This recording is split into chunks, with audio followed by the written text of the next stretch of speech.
Lúc chuẩn bị em tính cưới rồi thì cái cô đó mới nhắn tin cho em là nói em về em nói thiệt với anh luôn á, là em có 3 đứa con rồi.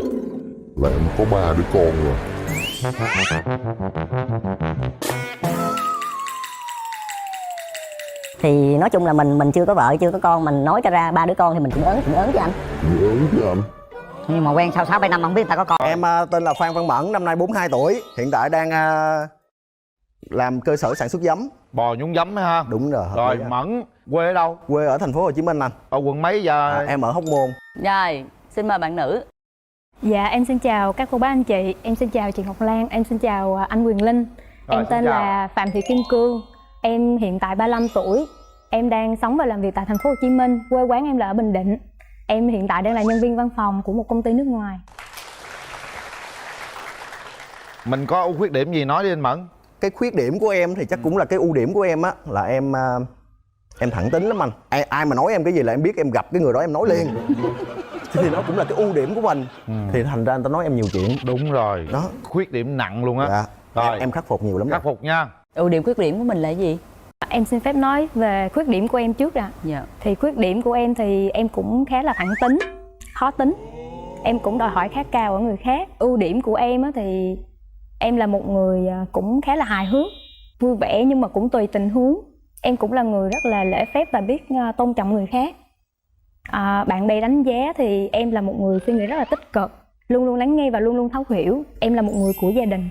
Cho nên Hai là người bị cái hai người thẳng tính hết trơn, gặp nhau hai người chắc mệt lắm. Rồi bây giờ thì mình nói chút xíu đường tình duyên của mình đi Mẫn. Thì em thì có 2 mối tình. Mối tình đầu tiên là năm 23, 24 vậy anh, 7 năm. Trời, dài dữ. Sau 7 năm mà sao chia tay? Tình yêu trẻ trâu anh. Thì xong rồi sau này thì em lại quen thêm một cô nữa. Em cũng quen được cỡ 6-7 năm nữa. Trời đất, 10 mấy năm yêu nhau rồi đó hả? Dạ. Lúc chuẩn bị em tính cưới rồi thì cái cô đó mới nhắn tin cho em là nói em về em nói thiệt với anh luôn á, là em có 3 đứa con rồi.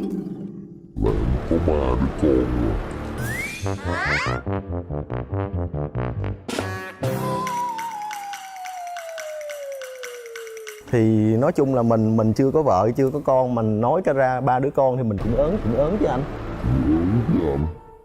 Nhưng mà quen sau 6-7 năm mà không biết người ta có con trời. Em đã nói em rất là thiệt tình. Giấu gì luôn á hả? Em rất là thiệt tình, tại vì em về quê chơi thì người ta nói 2 đứa con kêu cái cô đó bằng gì mà. Rồi sao? Mà thật ra nếu yêu thật lòng thì cưới luôn cũng được. Tình yêu em chưa có đủ lớn anh. Nếu lớn là cưới luôn, Dạ. rồi 4 đứa cũng cưới nữa. 13 năm nay yêu không được gì hết trơn đúng không? Đúng rồi.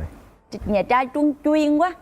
Bây giờ nhà gái mình bao nhiêu mối tình rồi? Em thì chưa có mối tình nào. Đại học thì có thích một anh, nhưng mà hồi đó thích nhưng mà mình không dám nhích.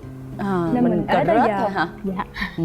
Rồi bây giờ mình muốn có một người yêu lý tưởng thế nào? Em thì đơn giản dễ lắm. Em chỉ cần người yêu là biết lắng nghe và chia sẻ thôi. Chào nhà trai. Em chào chị. Bên kia người ta nói là luôn luôn lắng nghe, luôn luôn thấu hiểu, người rất là dễ chia sẻ. Nhưng mà bên đây người ta nói hoài không hiểu, đôi khi nói hoài mà không có hiểu. Vậy nghỉ chơi luôn. Thì em nói hoài chừng nào hiểu thôi. Đó. Trời, kiên định vậy luôn hả? Thì đơn giản nhưng mà đâu có gì đâu. Đó. Ông nói 13 năm nay rồi đó. Vậy chỉ nhu cầu của anh là chỉ có vậy thôi. Vậy để anh có yêu cầu về ngoại hình như thế nào không? Hình độ khoảng từ 1m58 đến 1m62 thôi cũng được. Chỉ đơn giản thôi. Đơn giản để tôi qua tôi coi trai gái coi sao dạ. nha. Cho con trai giấm nó qua tặng làm quà trước được không? Dạ được không? Dạ được anh. Thôi Bò nhúng giấm anh. thèm bò quá. Cho thêm bò đi. Tặng giấm trước rồi bò sau. Chào em gái xinh đẹp. Có một món quà tặng nhà gái trước nha. Dạ, em xin tặng phép. giấm rồi sau đó nếu mà bấm nút mình tặng thêm ký bò nữa. Em cảm ơn anh. Được không? Rồi bây giờ em muốn có một mối tình lý tưởng như thế nào? Cũng là người chăm chỉ làm ăn, quan tâm đến gia đình. Giám đốc công ty giấm. Dạ, đặc biệt là đừng bị hói và đừng hút thuốc. Hơi nhẹ. Ho hói hiền hòa. Hỏi cái này được không? Dạ cũng được ạ. Không? Vậy được. Vậy thì chưa gọi là hói lắm. Chưa gọi hói đúng không? Dạ. Đây ta gọi là hói hiền hòa. Được rồi. Ok, em đi với ai? Dạ, em hôm nay em không có người thân. Rồi, Dạ. được rồi, không sao hết. Có Ngọc Lan lo. Rồi, chàng trai đi với ai? Em đi với bạn học thời phổ thông trung học của em, với ông anh với bà chị. Nguyên một xóm luôn á hả? Từ đây qua đây luôn hả? Từ đây qua đây luôn hả? Trời Trời ơi. ơi, nãy giờ tôi thấy ngồi đây tưởng bên nhà gái không à. Xin chào MC Quyền Linh duyên dáng, xin chào MC Ngọc Lan xinh đẹp. Mẫn là một người đàn ông mẫu mực của gia đình. Em rất là ngoan. Em đã cố gắng và làm và sản xuất ra cái sản phẩm của một mình và bây giờ đang đi phân phối rất là nhiều các cái đại lý. Đó là cái tinh thần cầu tín của Mẫn. Về bạn gái bên này á, chị thấy á, thì là Cương đây rất là dễ thương, xinh xắn và chị thấy là rất là phù hợp với Mẫn đó. Mẫn đã có nhà riêng nè và chuẩn bị tiền để mà làm đám cưới hết rồi. Cảm ơn bạn muốn hẹn hò. Cảm ơn chị. Một người đàn ông mà được những người phụ nữ, bạn bè, anh chị mà nhận xét vậy thì cũng an tâm đúng không? Bây giờ thì mở rào. Bắt đầu.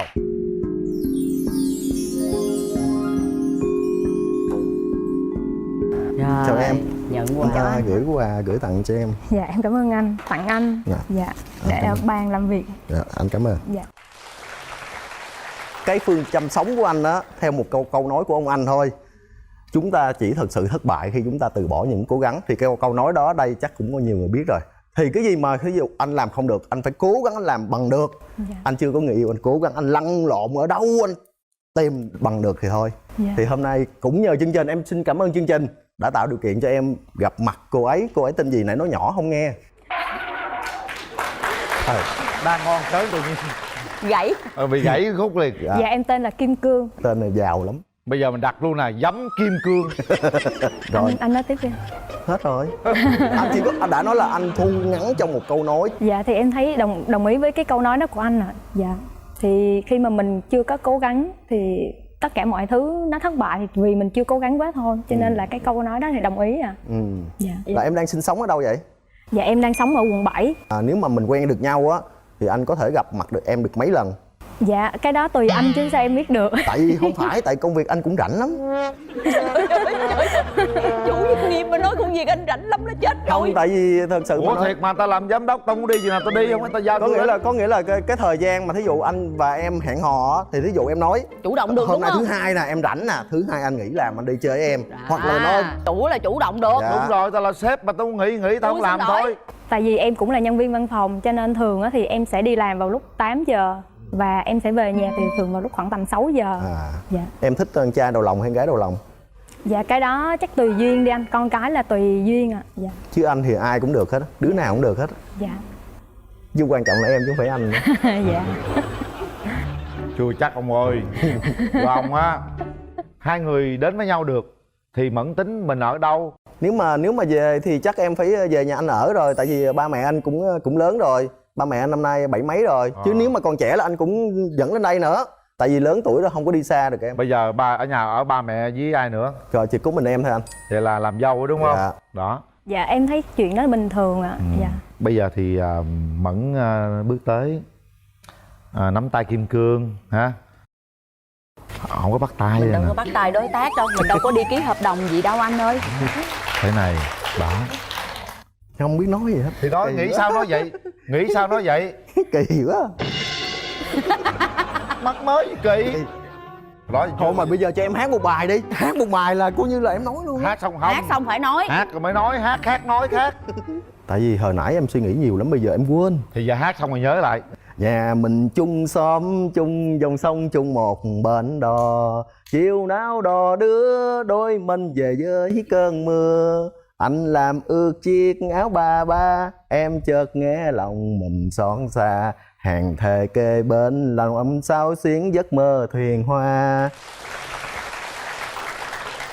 Nói những cái gì từ trái tim. Nếu như mà em cho anh một cái cơ hội mà được làm quen em á.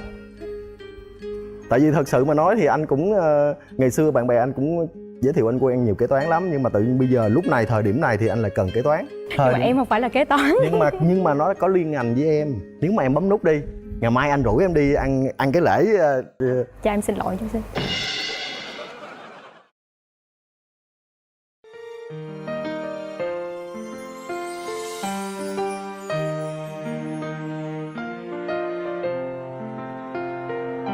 ăn cái lễ tiến sĩ của bạn anh em. Ý là ra mắt bạn gái luôn đó. Đúng không? Bạn thân đúng không? bấm nút hay không bấm nút là quyền các bạn. Chuẩn bị sau 3 tiếng đếm. 1 2 3. Hết thời gian. Chúc mừng. Vậy là chúng ta chấp nhận hẹn hò với nhau, đồng ý hẹn hò với nhau rồi đó. Nắm tay nhau đi. Ổng muốn vợ lắm rồi. Ở dưới kêu hôn đi kìa. Hãy làm thủ tục đi. Kỳ lắm anh, ngại Mẫn. lắm. Thủ tục đi Mẫn. Trời ơi anh hôn nhẹ lắm. Ừ. Thì bạn nhìn vào đây thử coi. Nhưng mặt thì thấy hài rồi đó, không biết tính. Mặt vậy là kêu mắc cười trời. Nói chung là mình cũng hài, cũng vui á. Thì mình rất là người hài hước. Cũng tào lao lắm á. Em tên là Hà, đến từ Bình Dương. Bạn làm nghề gì? Dạ em là huấn luyện viên thể thao. Nhiêu tuổi hả?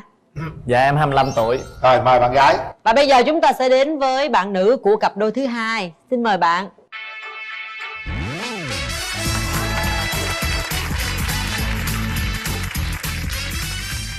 Rất là teen luôn. Em năm nay bao nhiêu tuổi? Dạ năm nay em 28. Hả? 28 tuổi? Có gì đâu giật mình dữ vậy các Không người. phải, có khai gian gì không á? Dạ giấy khai sinh là vậy á. Chắc chắn vậy luôn á hả? Dạ. Em tên là gì? Bên làm việc ở đâu? Dạ Em trẻ quá chị liếu lưỡi luôn rồi.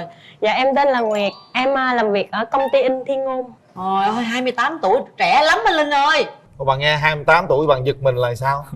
Dạ lớn quá. Đó giờ có bao giờ nghĩ là mình sẽ gặp một người yêu lớn tuổi hơn mình mấy tuổi vậy không? Dạ chưa. Chưa hả? Dạ Giờ cảm giác trong người sao? chắc không sao đâu. Tôi đảm bảo là không có sao đâu. Đừng có cái đó tuổi tác chẳng Chứ qua bạn là sẽ cái con định- số thôi. Bạn sẽ định tìm một người yêu của mình như thế nào? Hơi cao chút xíu, dễ thương, tâm lý. Vậy là em chỉ cần nhiêu đó thôi. Vậy là tuổi cũng không quan trọng luôn. Dạ. Dạ yếu quá vậy. Không có vẻ gì trong đó trong bụng không có thích phải không? Không có ưng nên thế. Từ từ để tôi cho khai thác cho bà nghe nè. Nguyệt nói rõ chút xíu về công việc của mình đi. Dạ công việc của em là thư ký. Công ty của em là chuyên về in ấn các tạp chí, sách báo, lịch. Khi khách hàng liên hệ hay gì là tất cả công việc là sẽ thông qua em. Xong rồi em sẽ triển khai với các bộ phận để các bộ phận tiến hành làm. Xưa giờ có ai nói bạn là trẻ quá hay nhí quá hay nhỏ quá không? Dạ thì thường là tụi nó kêu em là cô gái già không lão quá. Ở trường bạn dạy là cấp mấy? Dạ không, em là huấn luyện viên bóng chuyền của đội trẻ Bình Dương. Dạ chắc cao lắm phải không? Cao cũng mét 9 á. Trời ơi bậy. Bạn cần gì mà qua 3 mối tình rồi vẫn không tìm được người yêu cho chính mình? Chắc có lẽ em chưa hoàn thiện nên bạn người yêu cũ của em chia tay em.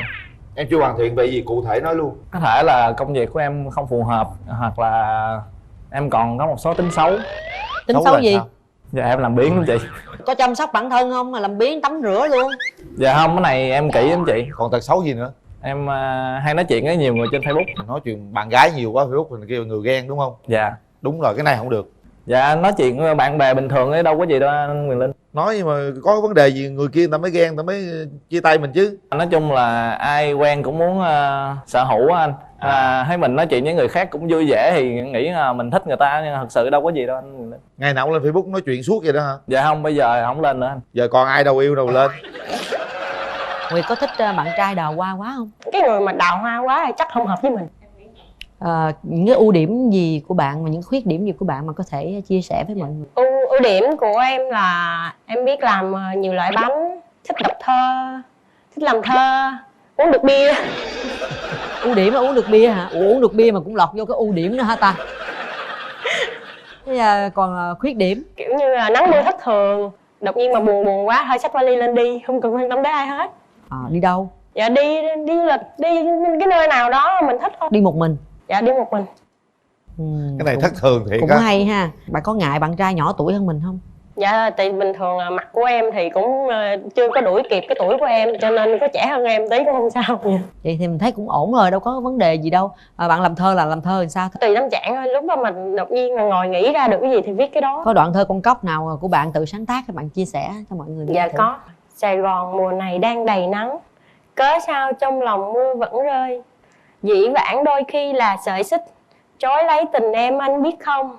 Yêu nhau thật đó nhưng không đủ, vạn nẻo đường vui ai với ai. Em về lẻ bóng nơi sân vắng, còn ở nơi đây anh biết chăng. Không hồi hộp quá, đọc không hết được. Vậy là bài thơ này bạn viết cho mối tình cũ đó hả? Dạ không, tại tự nhiên bữa đó Sài Gòn mưa quá ngồi nghĩ thôi. Cảm nhận gì sao? Cảm thấy bạn nữ là người lãng mạn. Bạn có thích người lãng mạn không? Dạ em cũng thích. Cũng thích bởi vì bạn cũng quá lãng mạn đúng không? Dạ không, em lãng xẹt. Bạn nữ có tài làm thơ, rồi bạn có tài gì không? Em có thể hát nhưng hát không hay. Nói chung là em có năng khiếu về thể thao, em chơi được tất cả môn thể thao, môn nào cũng chơi hay hơn những người bình thường. Chỉ có năng khiếu thể thao thôi, còn hát thử hay sao? Bạn nữ bên kia muốn mình hát bài vui hay bài buồn? Hát bài vui đi. Em xin hát bài Năm Chú Vịt Con. Quá vui luôn.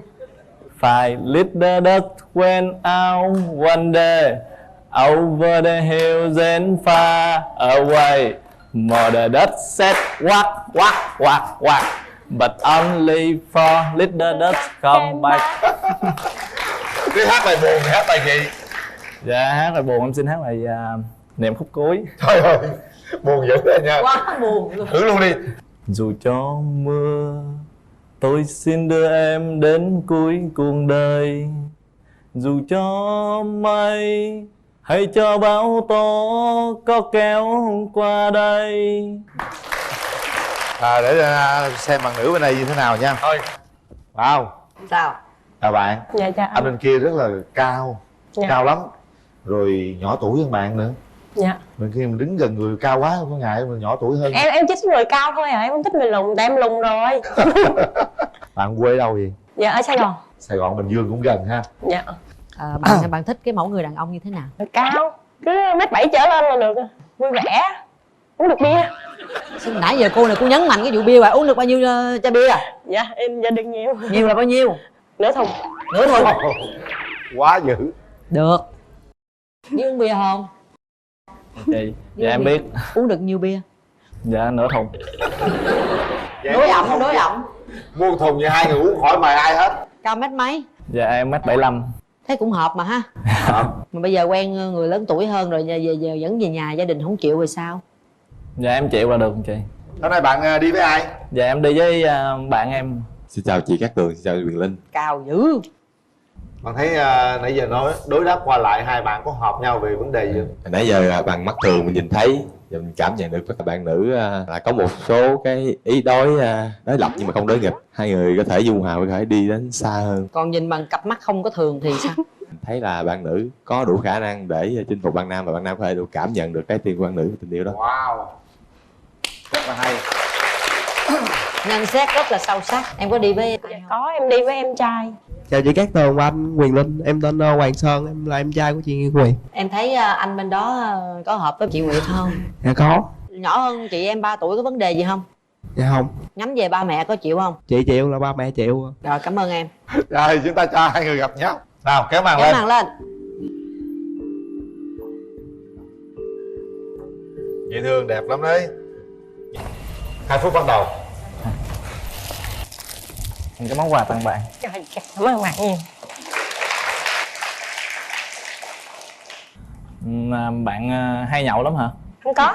Tại vì mình hỏi là có uống được bia hay không, tức là uống được, tức là không có được xỉn nha. Giờ cảm nhận trước tiên là thấy mình bên ngoài như thế nào nè, so với tuổi 28 thấy sao nè? Đứng hình nữa. Bạn hay quản lý Zalo, Facebook hoặc là tin nhắn SMS của người yêu không? Mình rất kỳ thị Zalo cho nên mình không thèm quan tâm tới. Còn Facebook? Facebook mà của ai nấy xài đi nha, đừng chậm của nhau. Bạn có phải là người hài hước không? Thì bạn nhìn bạn đấy thử coi. Nhìn mặt thì thấy hài rồi đó, không biết tính nhắn. Mặt dễ mà kêu mắc cười trời. Nói chung là mình cũng hài, cũng vui á. Tại vì mình rất là thích người hài hước. Cũng tào lao lắm á. Lúc dạy học rồi mặt có hài hước vậy ha? Dạ có chị. Nói chung là hài hước là một điểm để cho dạy dễ hiểu. Phải không? Dạ. Rồi cứ hài hài hoài rồi học trò không Dạ nghiêm. không chị, lúc nào nghiêm là nghiêm, lúc nào hài. Đâu nghiêm sao, ví dụ giờ nghiêm thử coi. Nhìn đây nè, nhìn Nguyệt là nghiêm coi. Anh chị ấn tượng đầu tiên mà chị bắt em làm vậy kỳ quá. Chứ nãy giờ em hài quá, người ta nói mặt ngộ ngộ kìa. Nghiêm. Rồi tỏ tình đi. Bạn có thích người phụ nữ, có mẫu người phụ nữ của gia đình không? Mình không phải là người phụ nữ của gia đình. Ồ, bạn là người phụ nữ của riêng bạn hả? Mình là người phụ nữ của xã hội và của bạn bè. Chứ không phải là của gia đình. Mình nghĩ sau này bạn có gia đình, bạn có con, bạn sẽ nghĩ khác. Cái đó thì mới muốn mới biết được, nhưng mà hiện giờ thì rất là bay nhảy. Bạn mong muốn gì của người đàn ông? Quan tâm, nhưng mà đừng có quá Đừng có mà sáng em ăn gì chưa, cái em ăn gì chưa. Cái ngày nào cũng sáng trưa chiều tối đều quan tâm hỏi han như vậy thì cảm thấy rất là phiền. Có nghĩa là một ngày nhắn mấy tin là được rồi đúng không? Giống như đừng nhắn tin, có việc gì gọi điện thoại. Kỳ ta. Chị cũng đang thấy kỳ đứng lên đó chị dòm á. Vậy là không nhắn tin. Tại vì nhắn tin rồi phải ngồi suy nghĩ coi nên nhắn cái gì nữa thì mệt lắm, cho nên hỏi chuyện thì trả lời nhanh. Vậy không quan tâm có trách mắng không? Không quan tâm là theo nghĩa như thế nào? Thì không nhắn tin thì không cho quan tâm thì còn gì nữa. Không phải là không nhắn tin là không quan tâm. Ví dụ như là công việc rất là bận rộn, cho nên nếu mà kêu là sao tối ngày sáng đêm mà cứ nhắn tin hoài không có. Vậy là rảnh nhắn tin được đúng không? Tùy cái tin nhắn đó có đủ hài hước để trả lời lại hay không. Cha. Khó ca này hơi khó. Khó thiệt. Hết thời gian. Khó hay là không khó? Để tay vào Suy nghĩ cảm nhận là những đây cái nốt suy nghĩ kỹ nha. có thể bấm và không bấm tùy theo nhịp đập con tim của bạn có trùng với nhịp đập con tim của bên kia hay không. 3 tiếng đếm sẽ quyết định điều đó. 3 2 1. Hết thời gian.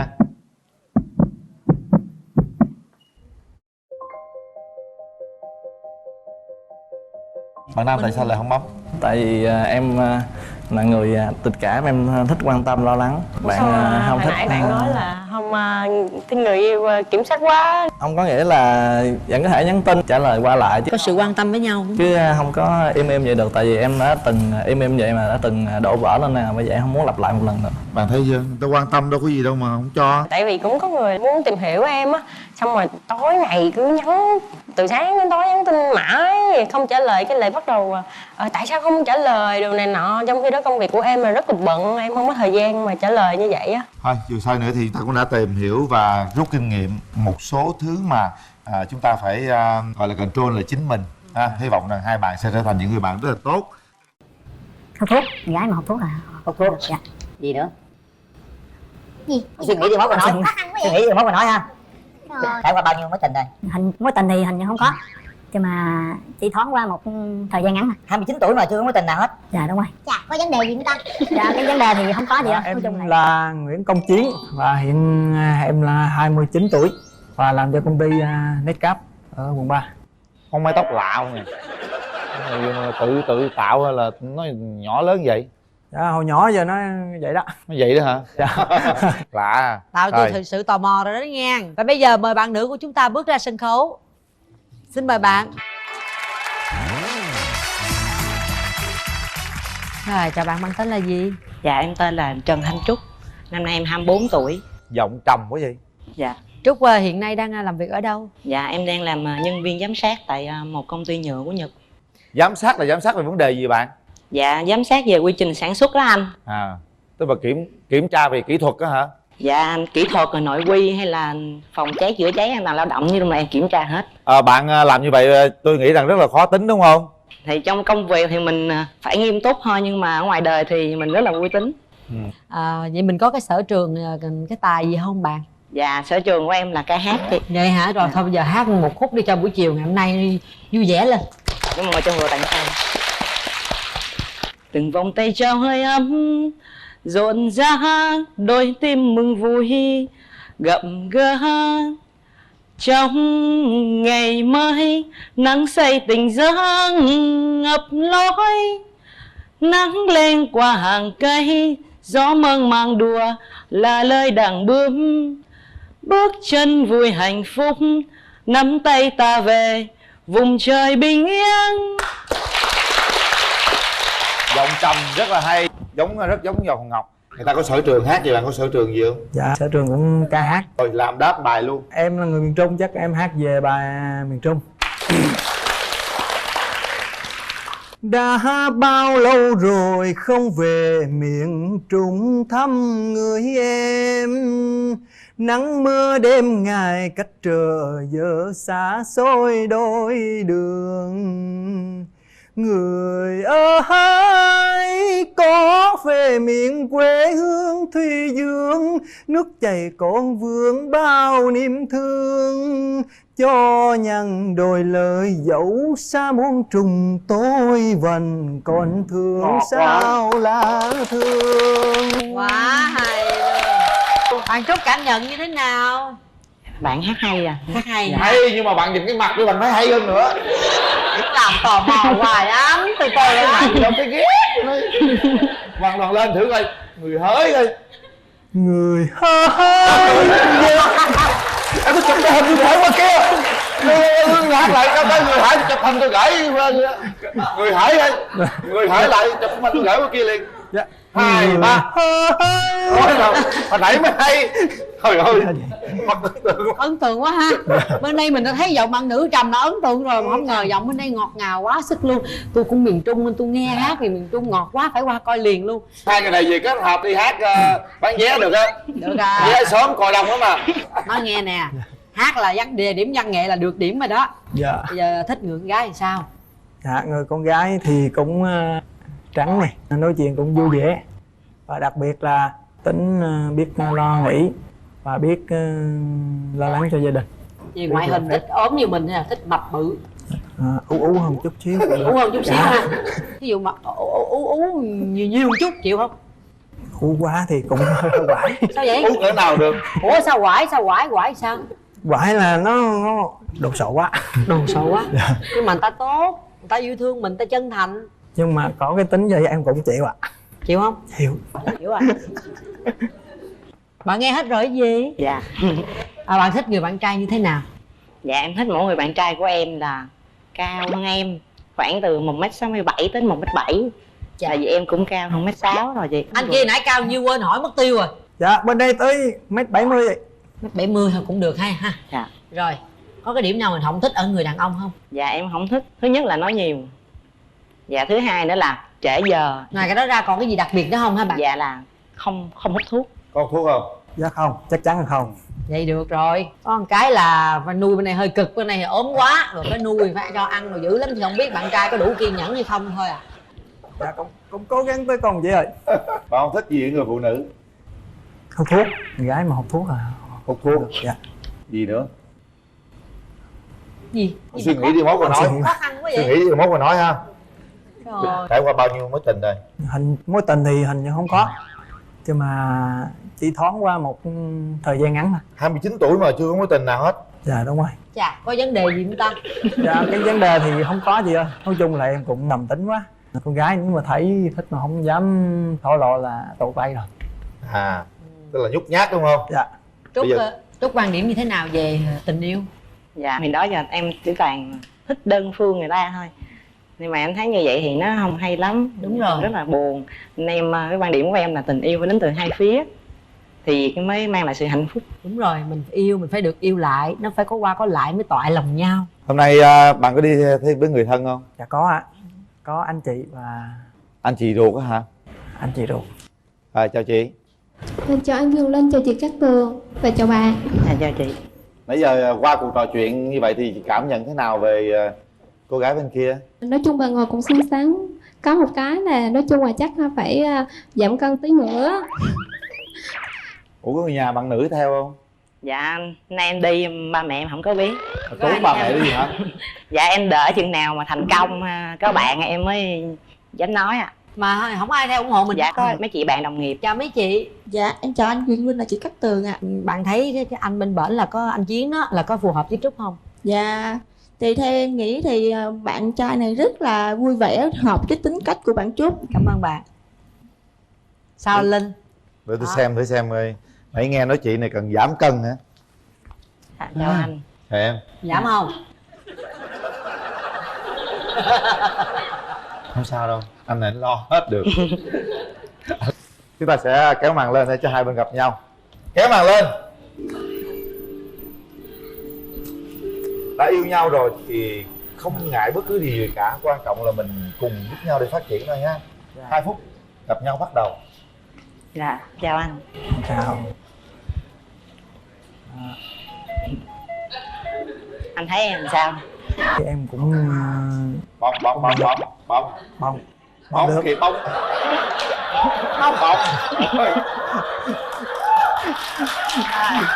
Cảm ơn em. Xin lỗi. Nhắc anh bông bông không, bông bông bông bông. Anh thấy em nói chuyện được vui. Khuôn mặt vậy là được rồi. Khuôn mặt được rồi, cái dưới khuôn mặt Sao mình tập thể dục. Vậy em có cái này hỏi anh, ví dụ như mình đi chơi chung với nhau á, anh có ngại người ta chọc mình là số 10 không? Bình thường, không sao. hỏi ảnh có cần em giảm cân không? Thấy em cần nên giảm cân thêm miếng nữa không? Nếu mà yêu nhau chắc giảm cân từ từ. Giảm cỡ bao nhiêu cân? Giảm cỡ bao nhiêu cân? 5-7 kg được rồi. Là cái đó cho em làm được. Anh với em mà quen nhau á thì em sẽ giảm cân, còn anh chắc phải tăng cân thêm miếng nữa. Đó thì chắc tất nhiên rồi. Trong tình yêu em nghĩ như thế nào? Người đó là phải thương em. Hai nữa là tính em còn hơi con nít á, nó cũng dễ giận nhưng mà rồi nó cũng dễ cho qua. Nên em chỉ mong cái người mà biết bao dung những cái lỗi lầm của em hay là những cái giận hờn nhỏ nhặt của em. Mấy cái điều đó anh làm được hết. Hai người song ca thử đoạn có hợp không? Em thì hát nhạc sến không à, nên thuộc bài Nhạc Sầu sến Cuốn hả? Thiệp Hồng không? Mới đầu vô sao ta? Ai biết hỏi ổng rồi. Thôi anh thuộc bài Về Đâu Mái Tóc Người Thương không? 1-2 câu. 2, 3 vô nha. Hồn lỡ xa vào đôi mắt em, chiều nào xòa tóc ngồi bên thềm. Thầm ước nhưng nào đâu dám nói, khép tâm tư lại thôi, đường hoa vẫn chưa mở lối.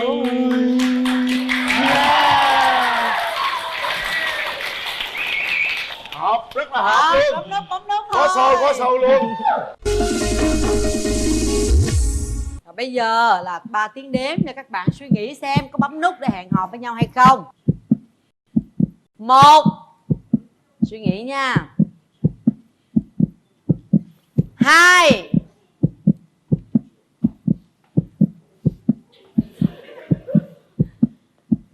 3.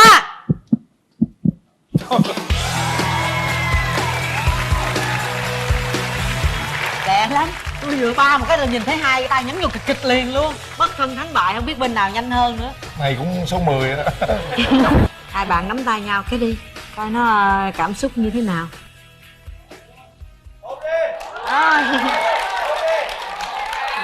Nhìn cái đi. Làm gì em nhìn em có một con mắt nhỏ xíu vậy? Xích đây nè. Gì trời không này? Bây giờ chúng ta cảm nhận về nhau đi các bạn. Em nói trước. Em nói trước. Lúc đầu em nghe nói chuyện á, cái mối tình trước của em thì em bị về cái cơm áo gạo tiền nhiều quá và em gánh quá nhiều. Em là Ngọc Hoa, em 26 tuổi, em là diễn viên tự do. Diễn viên đó nghe. Diễn viên hả? Đồng nghiệp của tôi đó nghe. Vậy là quen lắm nha. Rồi xin mời em trai. Chào anh Quyền Linh, chào chị Hồng Vân. Chào em. Em tên là Trung Trương Tài, em năm nay 25 tuổi. Trung Trương Tài 25 tuổi, em làm công việc gì Tài? Dạ, em làm tài xế. Tài xế. Em làm ở đâu? Dạ, em làm ở Nhà Bè. Nhà Bè. Quê em ở đâu? Dạ, em ở Sài Gòn luôn. Sài Gòn luôn. Dạ. Hoa. Hoa làm diễn viên nhưng mà ở đâu Hoa? Dạ, em ở Sài Gòn luôn ạ. Rồi sinh ra lớn lên tại Sài Gòn luôn. Dạ. Bây giờ á, em nói cho mọi người biết đi. Em có những thế mạnh gì? Ưu điểm của em là em khá là tự tin trên sân khấu, rất là dễ bắt chuyện. Kiểu như là em không có thể cuộc nói chuyện nó bị trì. Em nấu ăn ngon, cái đó là ưu điểm. Và em rất là duyên dáng nữa. Đó là cái ưu điểm của em. Thế thì cái tật xấu của em là gì? Khuyết điểm của em là em ngoài cái tự tin trên sân khấu nhưng mà em bị ngược lại là cái tự ti về ngoại hình. Em cứ thấy mập em cứ sợ là người ta sẽ không thích mình. Khi em hơi dữ. Em hơi dữ. Dạ. Ở cấp độ nào? Ví dụ như giữa hai người cuộc trò chuyện thì em thường em muốn lên trên luôn. Lên trên. Thì cái lúc dữ nhất của em là em hét lên hay là em đập bàn đập ghế hay là em thượng cẳng chân hạ cẳng tay? Không, em không phải tiếp người đánh đâu, tại em mập có đánh lại người ta. Nên em nghĩ em chỉ là gào lên rồi gào lên. Trời đất ơi, sao mà dữ vậy? Nghe thì bên đây cũng choáng rồi đó. Sao em trai? Em thích. Em thích hả? Trời ơi. Ủa sao em thích cái sự dữ dội đó? Buồn buồn em thích chọc cho chửi, nó chọc. Em rảnh quá ha, buồn buồn thích chọc ta chửi vậy đó hả? Cũng hay.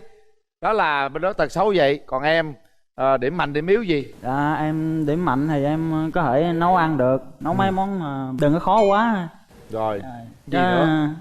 em đi Rồi có tật xấu gì không? Dạ tật xấu thì cũng nhiều. Thí dụ? Sợ ma. Em có biết là cái người kế bên em là cái người sợ ma chúa ở cái đất Sài Thành Hoa Lệ này không? Cái chuyện đó chị sẽ kể cho em nghe sau. Chuyện ma bỏ qua một bên. Em có thích những người phụ nữ có da có thịt không? Dạ có.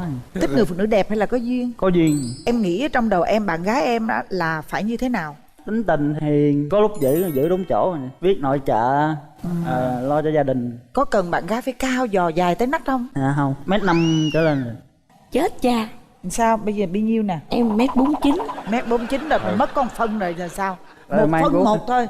Mang guốc. Mang guốc được không? Chấp nhận đúng không? Tài có người yêu chưa? Dạ có một mối tình. Một mối tình mấy năm? Quen được 1 năm hơn. Năm hơn, sao chia tay? Dạ tại hồi đó còn đi học á, cái không có điều kiện nên bị đá. Đá mạnh lắm không? Đá mạnh. Và đau cho tới bây giờ luôn hả? 1 năm hơn. Trời ơi, đau hơn năm luôn. Vậy đá mạnh lắm à. Từ đó đến nay là bao nhiêu lâu rồi? Dạ 6 năm mấy. 6 năm mấy rồi chưa có một cái người yêu thứ nhì? Anh 6 năm rồi lại chắc còn trai tân. Chắc còn trai tân. Thì không biết đó. Em còn trai tân không á? Dạ còn. Trời ơi. Con vậy em sao nè? Chuyện tình em sao nè? Dạ em thì có 2 mối tình nhưng mà mối tình dài nhất là 10 năm. Tại sao lại chia tay? Ai cũng nói là cứ cảm xúc là sẽ có tình yêu. Nhưng mà cứ dài nó sẽ không vượt qua chữ cơm áo gạo tiền. Mối tình 10 năm đó là mới chấm dứt lâu mau rồi. Dạ gần năm. Vậy thì bây giờ em còn nhớ mối tình cũ gì không? Mình nói không nhớ là không đúng. Nghĩa là em vẫn nhớ nhưng mà cái đó cũng là một cái gì đó kỷ niệm và là một cái bài học cho riêng em. Bây giờ mẫu hình lý tưởng cái người bạn trai tiếp theo của em nghĩ là sẽ như thế nào? Em thích cao hơn em. Dạ vâng. Đó em là ai cũng cao hơn em hết á. Em yên tâm đi. Cái bạn đó phải là tự lập thật tốt. Thứ hai là bạn đó phải đứng gia trưởng. Anh hỏi Tài nè, thí dụ vợ là diễn viên đó, em có ghen không? Có chút ha. Chút. Em đi coi một vở kịch nào đó, đóng bộ phim đó, em thấy vợ của mình ôm một người khác. Cái đó là công việc, ghen đúng chỗ ha. Công việc là không ghen đúng không? Dạ. Rồi vậy được rồi, em đây trai dễ lắm. Ca này phải kiểm tra kỹ càng chút. Giờ bà mối muốn gì nói đi, đàn trai ta đáp ứng được hay không? Rồi bây giờ em đang ở đâu nè? Dạ em ở với ba mẹ. Cái gánh nặng kinh tế của em ở trong gia đình mình đó là em là người trụ cột hả? Cũng có thể. Đi làm về là tiền đưa cho mẹ giữ hả? Cũng đưa mẹ một phần để lo tiền điện nước. Phải báo hiếu mẹ chứ đúng không? Thực ra cái nghề tài xế thì thu nhập cũng thất thường. Có nhiều khi nhiều thiệt nhiều mà cũng có khi là hẻo đúng không em? Thì bình quân như vậy một năm á thì em kiếm được bao nhiêu? Tại vì tính không có tính theo tháng được. Tính sơ nè. Lái trung bình tháng 7 triệu. Tiền này tiền kia á, này kia nếu mà ấy cũng được 10 triệu. 10 triệu rồi. Nếu mà lấy thêm cũng được 10 mấy. Năm 12 tháng được trăm mấy nếu mà ăn cơm nhà, cơm hộp này kia cũng còn dư 100. Được không? Ông làm nhưng mà từng đi làm rồi vậy đó. Trời ơi, nó biết hết chứ. Cũng thấp hơn xíu. Một năm mình để dành được nhiêu nè? 90. 9. Năm dư 90 đó. Nhưng mà phải báo hiếu mẹ phân nửa. Giờ làm sao? Báo hiếu thì em nghĩ là cái đó là rất tốt. Tại vì mình làm con mà. Tới cả em bây giờ mình vẫn cũng phải lo cho ba mẹ một phần nào. Bạn ghét nhất ở người đàn ông là cái điều gì? Em không thích người đàn ông lười biếng. Cái bạn đó cũng đừng có hiền quá mức, phải có chính kiến chút xíu. Ông không thích đàn gái gì? Em không thích là càm ràm. Càm ràm đó. Chết. Tính làm càm là không được, giờ không thích gì nữa. Hơi càm. Là không thích là hiền quá. Hiền quá mà phải giữ lắm. Yên tâm rồi gì nữa. Cũng hết. Hết rồi đúng không? Đó vậy đó. Bây giờ mình nói bây giờ chuyện kinh tế tùm lum hết rồi. Bây giờ để gia đình góp ý coi sao nha. Qua đi với ai qua? Dạ hôm nay em đi với bác và các bạn của em. Rồi ý kiến bác sao bác? Chào tất cả. Nếu mà cái duyên của nó tới thì nó sẽ tới. Bạn trai cũng được, cũng sáng sủa. Rồi. Bạn trai đi với ai vậy? Dạ em đi với ba, với mẹ, với cô. Rồi, xin chào cô chú, chào đại diện đàn trai. Dạ, chào Quyền Linh với chào chị Hồng Vân, chào khán giả. Em là mẹ của Tài. Qua thì cô cũng thấy con vui. Đến đây là coi như là duyên rồi. Thì thôi hai đứa cũng cho nhau một cơ hội đi. Còn chuyện sau này thì tự hai đứa biết. Cảm ơn đàn trai. Bây giờ mở rào cho hai đứa gặp mặt đi. Mở rào.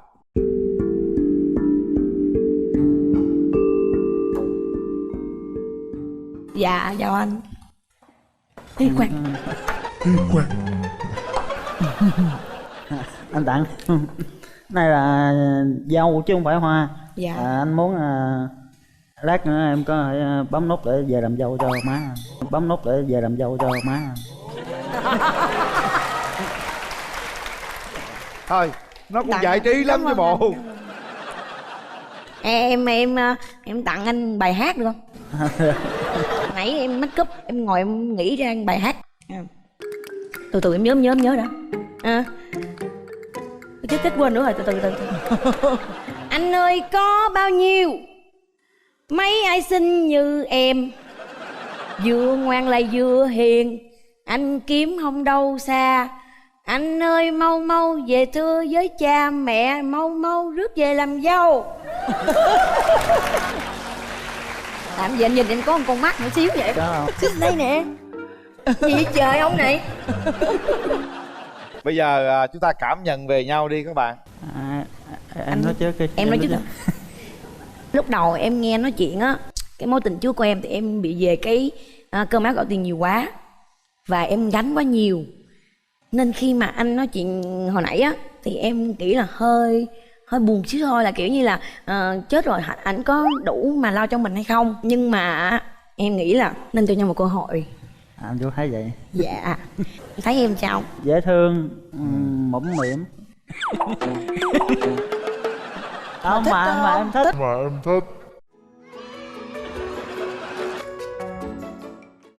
Nhưng mà nói nghe nè, cái cặp này tôi thấy cái tên không là tôi thấy làm như là phát dương phát tướng rồi nha. Tài hoa cặp đúng không? Tài hoa. Em thấy là với một cái người mà bạn gái như vậy có thú vị không? Dạ. Thú vị ha. Trời ơi chị còn thú vị nữa chứ đừng nói em. Mấy người mũm mỉm tao binh nhau lắm. Ông ngoại có hiền vậy không hay lên đây anh mới hiền? Anh tính từ đó giờ vậy, ít nói. Mà nói thiệt nha, 6 năm là chưa gì đúng không? Làm lẽ giờ về phải dạy nữa hả? Em biết gì em dạy anh cái đó. Trời đất mẹ ơi, trời đất mẹ ơi. Dạ em hỏi em nói đùa vui vậy thôi. Em tới đây em có một cái mục đích thực sự rõ ràng là em muốn một cái mối quan hệ mới. Và cái em đặt lên trên hết hàng đầu là người đó phải tài chính vững vàng. Ví dụ hôm nay anh chưa có thể, nhưng em muốn anh phải nói cho em nghe một cái câu gì đó để em vững tin hơn. Anh có làm 4 cái câu thơ này. Cầm vô lăng anh vững vàng tay lái, chờ lên hàng anh nghĩ về tương lai. Cơm đường cháo chợ qua ngày tháng, gom tiền gửi hết vợ tương lai. Trời ơi, còn gì để mà nói nữa. Trời ơi. Trời ơi.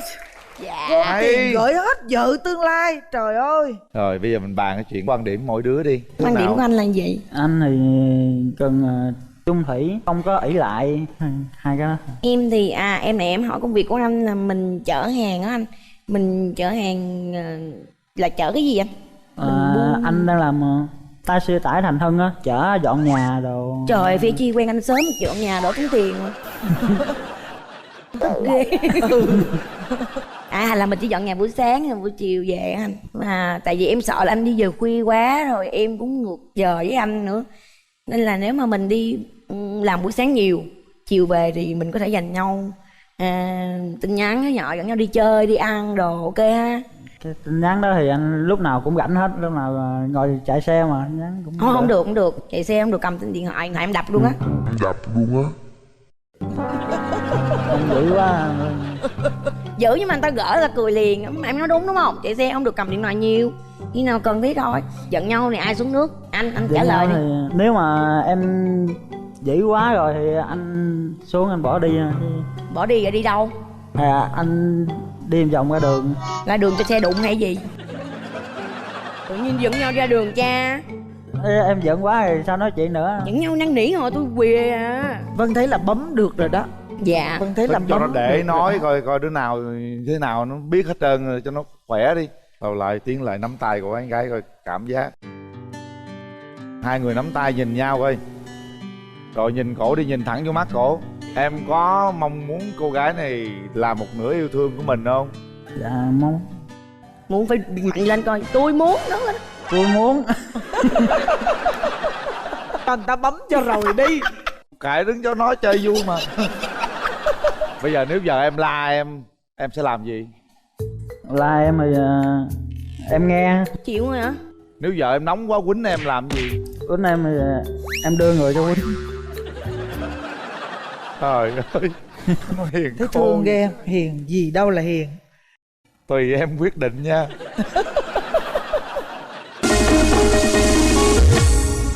Để Đây. tay nút bấm đi. Đây đây. Bấm luôn đi. Bấm đại đi anh ha.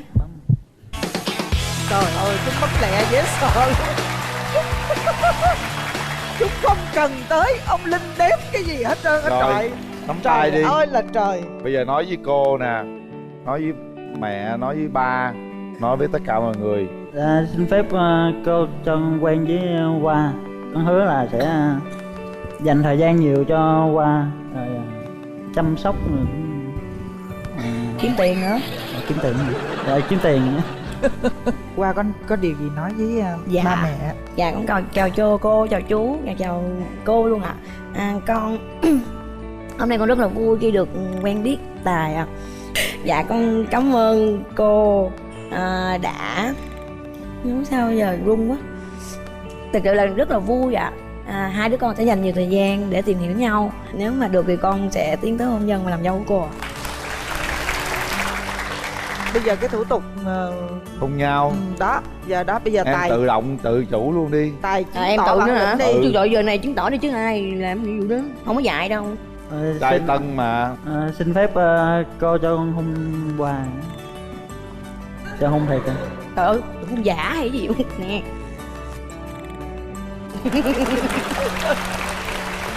Hôn nó lần cái coi. Ủa, em lại hả? Ừ. Trời em dễ dàng mà. Trời, nói chứ hai đứa dễ thương lắm á. Dùng sức bảo vệ cô gái này. Cô gái này cũng sẽ có những cái cách để có thể chia sẻ với em để em mạnh mẽ hơn trong cuộc sống thôi nha. Chúc hai đứa sẽ sớm nên duyên vợ chồng. Dạ. Những chiếc vé xem phim. Người ta cũng không có hiểu mình lắm, nhưng mà cái quan trọng là mình không hiểu người ta, rồi có nhiều vấn đề người ta lại cho mình là có, nhưng mà mình thấy là tốt, mình có không hiểu sao nữa. Trả lời cũng không hiểu sao luôn á. Cái sự chia sẻ gọi là cái sự chia sẻ của người ta đối với mình nó chưa có gì lắm, cho Nhưng đó mà mình không có hiểu. lúc về câu nè. Dạ. Cuối cùng là mình tại lỗi do mình không hiểu người ta lắm. Câu này nãy em nói là em nghĩ rằng câu này đúng. Dạ. Mình không hiểu người ta lắm, rồi cái lúc mà giận dỗi lên á, rồi mình năn nỉ theo, rồi có là một cái bài áp lực ở cái vấn đề về bên ngoài á, rồi mình năn nỉ theo cái góc độ mình gọi là mình đang bực bội chị bên ngoài đó, mình năn nỉ theo cái góc độ gọi là góc độ của mình đi, cũng có thể là cái tôi của mình thì không có thuyết phục được người ta trong vấn đề giận dỗi đó. Tại vì em chưa hiểu người ta lắm, đơn giản vậy thôi. Nếu em hiểu người ta em sẽ năn nỉ cách khác. Mình đừng có lấy cái cá tính của mình năn nỉ, mình phải làm sao để mình lấy cái người ta mình gọi là năn nỉ thì được. Rồi xong á, nhà gái Bạn nữ giới thiệu về mình trước đi. Dạ, em xin chào anh Quyền Linh, chào chị Ngọc Lan, chào quý vị khán giả. chào em. Em là Đặng Thị Như Ý, năm nay em 33 tuổi, em đến từ Khánh Hòa. Sao hồi hộp quá Như Ý? Run quá, run mà bên đây thấy run. Nghe giọng mình nói hồi hộp, nó có vẻ hơi hồi hộp đúng không? Nè nắm tay chị cái cho hết run. Như Ý làm Rồi. nghề gì vậy Như Ý? Dạ, em là kế toán ạ. Kế toán. Thì sáng làm như tiền vô nhiều quá luôn hồi hộp đúng không? Như Ý là quê ở đâu? Dạ, em ở Cam Ranh, Khánh Hòa. Cam Ranh, nhưng mà làm việc ở Cam Ranh luôn hả? Dạ không, em hiện tại đang làm việc ở quận Tân Bình. Quận Tân Bình. Rồi thoải mái lên Như Ý ha. Coi Dạ. nhà trai nè. Dạ em xin chào anh, chào khán giả và chào chị bên kia rồi và em gái bên kia. Rồi em là Bùi Văn Trình. Hiện tại là em công tác tại Trung học cơ sở Thạnh Bình, huyện Tân Biên, tỉnh Tây Ninh. Tức là thầy giáo Dạ. tại Tây Ninh luôn. Dạ. Mình dạy lớp mấy anh hả? Trung học. Anh dạy từ lớp 6 tới lớp 9 là cấp trung học cơ sở đó em. Dạ. Trung cơ sở luôn. Tên là gì em giới thiệu lại coi. Dạ em tên là Trình ạ. Trình hả? Dạ. Trình độ á hả? Dạ dạ. Trạng Trình đó hả? Dạ. Thôi nghe biết thông minh rồi. Nói chung em cũng dạy ẹc anh ơi. Dạy môn gì là chính? Dạ em dạy sinh kỹ thuật nông nghiệp. Sinh kỹ học Ủa môn gì lạ vậy? Sao? Sinh mà kỹ thuật nông nghiệp là Dạ sao? dạ, có nghĩa là dạy 2 môn luôn anh, vừa sinh học và vừa kỹ thuật luôn. À vừa Dạ. sinh học vừa kỹ thuật luôn. Dạ. Bên đây là 30 ba mấy? Dạ em năm nay em 39 tuổi ạ. 39, bên kia 33 đúng không? Dạ. Là hơn 6 tuổi đúng không? Dạ. Thua gì đâu, trời ơi. Trai giờ lớn hơn chục tuổi cũng sao, quan trọng là yêu nhau thôi. Dạ. Thôi bây giờ mình nói qua tới cái điểm mạnh điểm yếu của mình đi. Em nói trước đi. Dạ. Em điểm mạnh của em là em thiên về gia đình. Nên là em sống vì gia đình là nhiều. Còn em làm việc gì nó cũng chậm hết. Đó là điểm yếu của em. Thiên về gia đình, chậm. Làm kế toán đếm tiền có chậm không em? Dạ chậm nó mới không bị sót Phải tiền. đến chậm mới không lộn. Chậm cho nó kỹ đúng không? Còn nhà trai nè. Dạ. Điểm mạnh điểm yếu sao? Thì nói chung em cũng nhiều cái đam mê lắm. Thì em nói điểm mạnh trước nha. Nói chung em thì cũng thích ca nhạc, thích chơi thể thao, rồi thích chăn nuôi trồng trọt, rồi cũng thích đi dã ngoại, lâu lâu đi câu cá giải trí chút xíu vậy thôi. Giờ hát gì cho nó vui cái không? Thích hát cho vui coi nào. Bài nào vui vui á. Hay xe Tây Ninh sáng nay chuyển bánh gì đó. Mà tình nào cho em hát nhạc buồn không bạn ơi? Kệ đó. Hát cái lương được không? Xe Tây Ninh sáng nay chuyển bánh gì đó. Dạ em thua. Không thua hả? Dạ. Thôi vậy hát thì bài gì cũng được đi nào. Không khí cái cho nó đỡ rung. Thôi vậy thôi em cũng xin phép hát bài tặng mọi người nha. Rồi.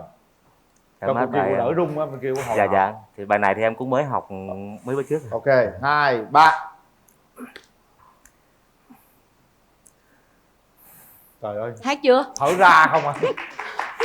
Bên đây nói không rung mà làm tôi rung hơn nữa. Nào mạnh mẽ đó nào. Mời thầy. Thuyền xa sông, thuyền tìm ra biển lớn, hot trend TikTok theo à? tiếng còi ngàn con sóng khơi xa. Thuyền có hay sông nặng lòng yên ả, vẫn đợi thuyền nhớ bên sẽ quay về. Ngày em đi để mình anh đứng đó, em có hay lòng anh mãi thương em. Đừng cách xa cho mi buồn đẫm lệ, rơi vì người đi mãi không về. Được. Có phải em là con thuyền nhỏ kia bỏ mặc anh dòng sông trôi buồn bã? Có phải em vội quên đi tất cả ngày sông thuyền thủy chung một bên đò? Em biết chăng ngoài khơi xa bão táp, có biết bao con thuyền phải lênh đênh. Về bên anh không ồn ào sóng cả, chỉ hiền hòa yên ả nặng tình anh. Đó, giúp vui văn nghệ thấy được chưa nhà gái? Nhà gái thấy Dạ. sao? Dạ hát hay quá. Trời, nhà gái bên đây kêu hát hay quá, cười tủm tỉm hoài từ nãy giờ luôn Nhà á. gái có làm bài cho nó vui vui đỡ hồi hộp không? Mình có đáp lại không? Dạ. Nha Trang Dạ. mùa thu lại về gì đó. Dạ không thuộc. Khánh Hòa Đảo Yến gì đó. Giờ mình thuộc khúc nào mình hát khúc đó. Hát nhạc Đức Khúc đi. Dạ em hát bài Chờ Người. Rồi chờ người. Thôi ơi, có chờ đó. Nhưng mà em không thuộc đó. 2, 3. Không sao hết, nhớ khúc nào hát khúc đó. Một người con gái đứng nghìn nghìn vành non lá, đường chiều bờ đê lối xưa kỷ niệm thiết tha. Lòng nàn sao lưu luyến quá, hẹn hò một người đi xa, mà năm tháng đã dần qua. Hay quá. Trời ơi. Trời ơi. Hát xong tôi thấy nhà trai tôi khoái luôn rồi đó. Trời ơi, hai anh chị này mà về chung một nhà là lúc nào cũng có văn nghệ, lúc nào cũng hát họ. Đúng rồi, cứ giận lên là hát. Giận là hát. Hát ra hết giận. Vậy đi. Tôi thấy là giờ mới vô đề thấy hai người hợp nhau rồi đó. Vậy là không có rung đâu. Bây giờ nhà gái bên kia cho chúng tôi biết là đường tình duyên sao nè. Dạ em chỉ có một mối tình chính thức thôi, còn những mối tình khác thì chỉ là một quen tìm hiểu được giới thiệu thôi nhưng mà cảm thấy không hợp nên là cũng không có quen lâu. Rồi mối tình chính thức của mình được mấy năm? Dạ chắc cũng được 3 năm. 3 năm. 3 năm là Dài cũng rồi dài nha. đó. Rồi sao chia tay? Dạ chắc là định mệnh nó không đến. Không, bây giờ phải nói ra cái gì đó. Đúng Để rồi. mình phải biết cái lý do để mình rút kinh nghiệm để mình bù đắp cho cái mối tình Dạ tại vì kế tiếp. Dạ tại vì lúc chia tay hỏi sao chia tay thì kêu là không hợp thì chia tay thôi. Thế là cái bạn kia nói với em là không hợp thì chia tay Dạ. không? Rồi em cũng không tìm hiểu lý do tại sao không hợp? Dạ cũng biết chứ. Tại vì người ta cũng là giáo viên, em Trời thì đất. học thấp. Đừng có nên nói là- giáo viên nha, bên đây đụng chạm nha. Dạ bởi hồi nãy nghe cũng sợ. Giáo Dạ viên bên đây người ta không có nói gì đâu, người ta nói là hơi hợp nhưng mà nó hơi khác. Ra mình phải đàm phán cho nó hợp luôn nữa, chứ đừng nói là không hợp chia tay nha thầy giáo nha. Dạ, dạ. Vậy là lý do bên kia đã biết một mối tình nhưng mà chia tay là tại cái bạn trai kia vẫn nói thôi. Còn mình sao, mấy mối tình? Dạ em á thì chính thức á thì em cũng có 2 mối tình nhưng Khá mà à? dạ. Nhưng mà cái mối tình đầu tiên đó thì mối tình thời thơ ấu mà nói chung em quen hơi lâu, em cũng chờ đợi nhiều năm lắm. Mấy Nhưng mà năm mà lâu? Chắc khoảng 7-8 năm gì đó. Là chờ đợi không đó hả? Dạ. Quen từ lúc nào tới lúc nào? Từ lúc cô ấy học khoảng lớp 12 á. Lúc đó như là em cũng mới ra trường thì phải. Là chờ 7-8 năm luôn? 6-7 năm luôn? Dạ. Rồi, Mà chờ hoài người ta không nói năng tiếng nào hả thầy? cũng có nói tiếng yêu thương. Nhưng mà cuối cùng người ta lo về cái việc gia đình người ta, rồi người ta đi làm xa hết rồi người ta đi luôn. Đi luôn? Dạ. Thấy thương không? Rồi mình đau khổ mấy năm mình mới quen tiếp người khác. Dạ rồi cũng đâu một vài năm gì đó rồi em cũng để cho tỉnh táo lại rồi bắt đầu em cũng quen người khác. Nhưng mà quen người khác á thì cũng được 1-2 năm gì đó rồi người ta thì nói chung cũng có, nói thẳng là em cảm thấy là cũng do lỗi do em một phần. Lỗi sao? Có thể là mình có là nhiều cái rồi mình thứ nhất là mình không có hiểu, người ta lắm. Cái thứ hai nữa là rồi người ta cũng không có hiểu mình lắm, nhưng mà cái quan trọng là mình không hiểu người ta, rồi có nhiều vấn đề người ta lại cho mình là khó nhưng mà mình thấy là tốt, mình cũng không hiểu sao nữa. Trời, trả lời cũng không hiểu sao luôn á. Cái sự chia sẻ gọi là cái sự chia sẻ của người ta đối với mình nhưng nó chưa có gì lắm, do đó mình không có hiểu. Rút về câu nè. Dạ. Cuối cùng là mình tại lỗi do mình không hiểu người ta lắm. Câu này nãy em nói là anh nghĩ rằng câu này đúng. Dạ. Mình không hiểu người ta lắm, rồi cái lúc mà giận dỗi lên á, rồi mình năn nỉ theo, rồi có là một cái vài áp lực ở cái vấn đề về bên ngoài á, rồi mình năn nỉ theo cái góc độ mình gọi là mình đang bực bội chuyện bên ngoài đó, mình năn nỉ theo cái góc độ gọi là góc độ của mình đi, cũng có thể là cái tôi của mình thì không có thuyết phục được người ta trong những vấn đề giận dỗi đó. Tại vì em chưa hiểu người ta lắm, đơn giản vậy thôi. Nếu em hiểu người ta em sẽ năn nỉ cách khác. Mình đừng có lấy cái cá tính của mình năn nỉ, mình phải làm sao để mình lấy cái người ta mình gọi là năn nỉ thì được. Người ta cần cái người ta tự nhiên mình lấy cái mình năn nỉ ta không chịu sao được, đúng không? Rồi nói chung là lỗi do tôi, lỗi người mình đàn ông nhận lỗi đi em. Đó, bây giờ quan trọng mình phải hiểu người ta nha. Đó, rồi bây giờ chúng tôi đã biết được cái nguyên nhân mỗi người thiếu cái gì rồi. Chúng ta cần bù đắp những cái lỗi, những cái sự cố mà trong cái giai đoạn yêu lúc trước đó. Được chưa bà Mối? Thật ra nãy giờ nói chứ cũng không hiểu gì hết á. Anh có thể nói nhiều thứ nhưng mà rút lần câu nè là do thầy chưa hiểu đối phương. Chỉ vậy do thôi. người đàn ông chưa hiểu phụ nữ. Mình đừng có đổ thừa cho ai hết. Tất cả là do mình chưa hiểu người ta. Chính vì thế nên người ta cũng không cần hiểu mình luôn. Lỗi do đàn ông hết á. Tôi tự nhận lỗi đó rồi sao? Được không? Đàn ông mà tự nhận lỗi là hay rồi. Bây giờ cho hỏi nó thầy ơi. Dạ chào thầy. Dạ chào chị. Dạ thầy ơi, thầy mối tình đó thầy chia tay lâu chưa? Dạ thì chắc nay chắc cả hơn năm rồi chị. Hơn năm rồi hả? Dạ. Là quên hết chưa? Thật sự quên thì Tính nói sạch sẽ chưa rồi đó mà sợ bị la nữa đó. Quên thì chắc không quên được đâu, tại vì tính của em là chung thủy lắm. Quên thì không quên được, nhưng mà người ta thì có người yêu mới rồi thì không quên thì cũng phải buộc phải quên thôi. Cũng được. Dạ. Bây giờ sao cái vụ này tôi thấy bà mối bắt đầu tí tới rồi đó. Đúng rồi đó, không được nha Vụ này thầy, căng thầy à? ơi. Để nói cho thầy nghe nè. Chưa quên là cái căng à? Bây giờ mà như vậy là chứng tỏ là lòng dạ của thầy là chưa có sạch sẽ rồi. Trời gì? Đúng không? Dạ, có nghĩa là em nói là sạch, nhưng mà cái kỷ niệm á là mình không có quên được, mình giữ mình để đó làm kỷ niệm đẹp thôi. Dạ, ý em nói Bây giờ vậy ví đó. dụ đi Dạ. ngang qua đường cái gặp lại người yêu cũ rồi lúc đó lòng dạ mình nó làm sao? Dạ thì em vẫn chào bình thường, bạn bè anh em bình thường thôi, chào em. Có xốn sang không? Dạ thì chắc cũng bình thường thôi à, cũng như mọi người thôi à. Dạ chứ không có đến nỗi mà phải không nói xốn chung sang lắm tình sâu đâu. nghĩa nặng lắm đâu. Nhưng mà tôi biết chắc là cũng xốn sang đó. Nếu như nói nãy giờ á là anh còn xốn sang. Cái này tôi hơi lo nha. Không, đó là tính cách của một người chung thủy. Người ta cũng còn xốn sang chút, chứ bên kia người ta lấy chồng rồi, không còn cơ hội gì trên thuyền đã gọi là bán đến đóng thuyền rồi. Ở đây xốn sang cho thấy rằng là anh ấy đã yêu ai là yêu hết lòng luôn, cho dù người ta bỏ đi mình cũng yêu. Vậy là chung thủy. Dạ đúng rồi đó anh. Đúng không? Chỉ sợ cái là yêu quá rồi cái mai mốt cái gặp một cái người phụ nữ mới rồi cái hình bóng cũ nó vẫn cứ còn hoài. Không, rồi không. áp đặt cái hình bóng cũ vô Tại cái người mới mới. lấy chồng thôi, lấy chồng thử năm đi là hết luôn.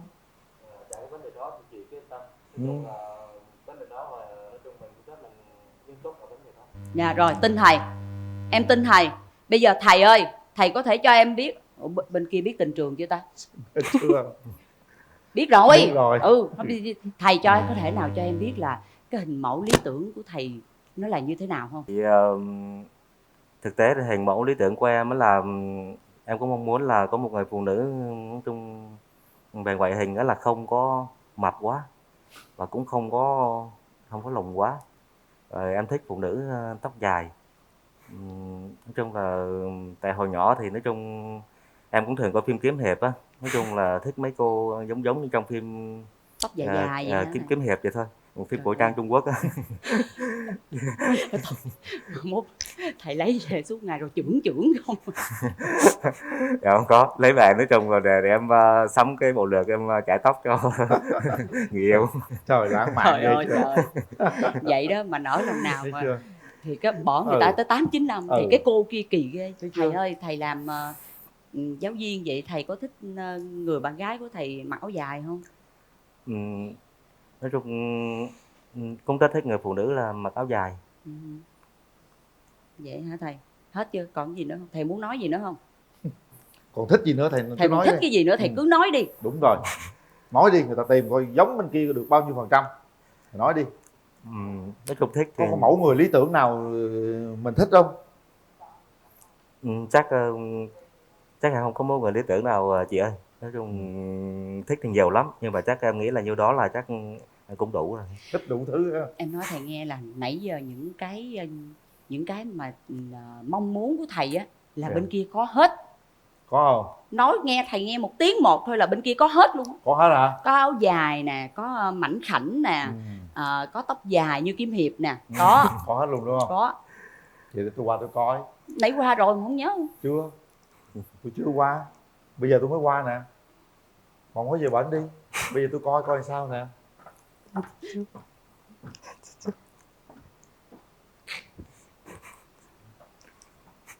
Ông Mai thấy sao, hợp lý không? Hợp lý. Dễ thương. Xinh đẹp. Cười tươi. Mặt phúc hậu. Đàn trai xin phép chịu đàn gái. Vậy mà còn không chịu nữa là thôi luôn á. Rồi bây giờ nè, mình đàn gái mình nói về cái mẫu hình lý tưởng của mình đi. Dạ, mẫu hình lý tưởng của em là như Huyền Linh đó. Khuôn mặt tròn. Không sao. Thầy giáo có nét đàn ông hơn Huyền Linh. Thầy giáo đẹp trai trẻ trong hơn Huyền Linh. Được không? Thầy giáo giỏi hơn Huyền Linh. Bởi vì thầy làm thầy, Huyền Linh chưa làm thầy. Đó, những cái ưu điểm của thầy giáo vậy đó. Tóc thầy giáo gần bằng Huyền Linh. Được chưa? Cảm ơn em là lấy anh làm hình mẫu ha. Anh cũng còn bụng về lắm. Dạ chân chất là được. Chân chất Thầy bên kia chân chất lắm. Bên đây cũng chân chất lắm, thầy giáo cũng chân chất lắm, con sao cũng nói vậy người ơi. Ha. Mà phụ Linh thấy được thầy giáo bên đây cũng thật tình lắm á. Ha. Dạ. Nói chung thủy vậy đó, vậy là được rồi. Cô giáo cái cô kia giống như cô giáo luôn. Giống cô giáo lắm, nãy bước ra tưởng làm giáo Hiền viên khô, đó. không ai nghĩ là kế toán nha, thiệt luôn á. Dạ hiền nhưng mà không có hiền. Lúc mà đưa tiền không có hiền đúng không? Khó lấy tiền lắm á. Rồi được rồi, tôi Nè thấy em là gái được. ơi, bây giờ Dạ. là cái điều gì mà mình không thích ở con trai? Dạ không thích là nói nhưng mà không có làm. Nói được là phải làm được, phải có chứng kiến, quyết đoán. Nghe nhưng nè. mà không có gia trưởng, không bảo thủ. Không gia Không trưởng, gia trưởng, không bảo thủ, nói là phải làm, phải có chính kiến. được không? Dạ ok anh. Ok. Được không? Dạ. Ok hết. Em nhớ dài lắm đó. Dạ thiệt. Có nhiều lúc em còn làm nhiều hơn nói đó anh. Phải không? Dạ. Tôi hứa rồi mốt tôi mang tiếng tôi nha. Được ha? Dạ. Ok. Có hứa trước gia đình hai bên họ hàng hết rồi đó nha. Rồi còn bên kia có điều gì không thích ở phụ nữ không? Không có điều gì thích nói luôn. Phụ nữ nói chung đừng có dữ quá. Nói chung cũng đừng có cái tôi của mình lớn quá. Tại vì tính của em á là cũng giả sử em có giận á, em giận chỉ có khoảng ngày làm quên à. Do đó mà cái tôi của phụ nữ lớn quá mà cứ giữ cái đó trong lòng hoài á, em năn nỉ hoài em cũng ớn. Thầy ơi, mình giận một ngày là mình hơi nhiều rồi đó thầy. Mình ngắn lại vậy thầy ơi, giận ngày là buồn lắm Ngọc á. Lan mà giận ngày cho đi luôn. Giận 1 giờ thôi. 1 giờ là đủ buồn rồi thầy. Dạ vậy thôi thì em ráng cố gắng lại. Đó, bên đây nói vậy nhà gái thấy sao? Có gì không phải không? Dạ em thì cũng dễ giận lắm, nhưng mà quan trọng là người đó làm sao để em hết giận mới là quan trọng. Bên đó chỉ khó lúc chi tiền không? Kế toán mà, thấy không? Dạ. Tất cả mọi thứ dễ hết. Vấn đề mình đừng lấy tiền là được à. Mình cứ đưa tiền vô thôi. Kế toán là cứ đưa vô thôi, không có lấy ra được không?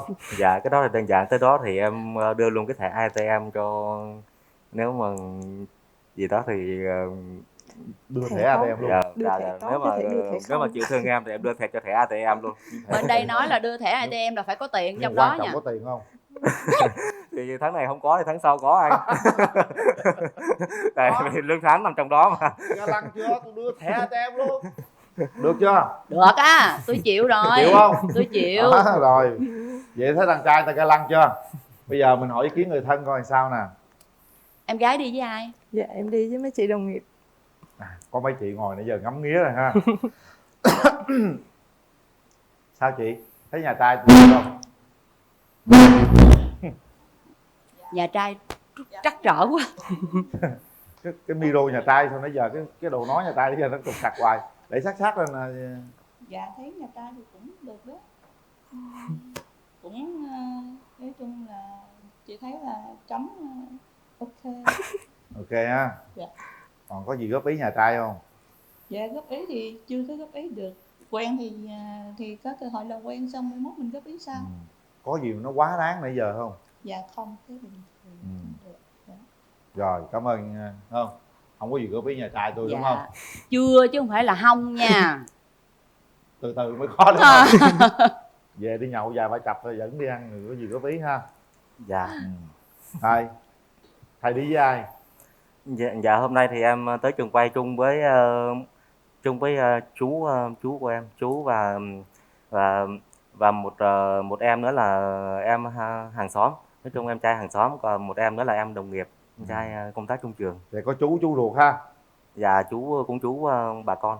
Rồi dạ. Có chú bà con, mời chú. Dạ. Chú người lớn chú coi sao chú?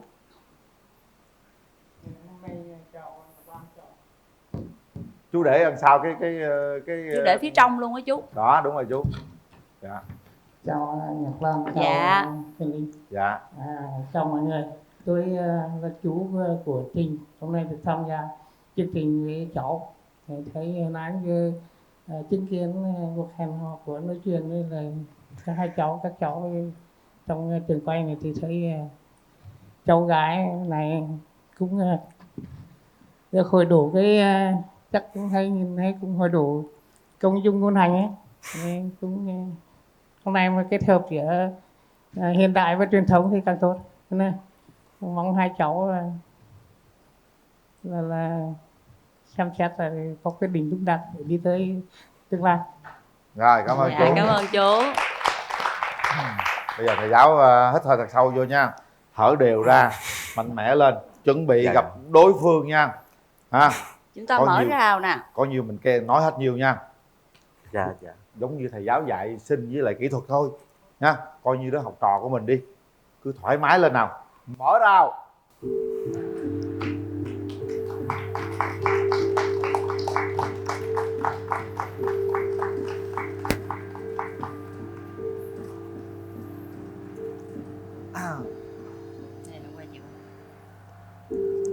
Em chào em.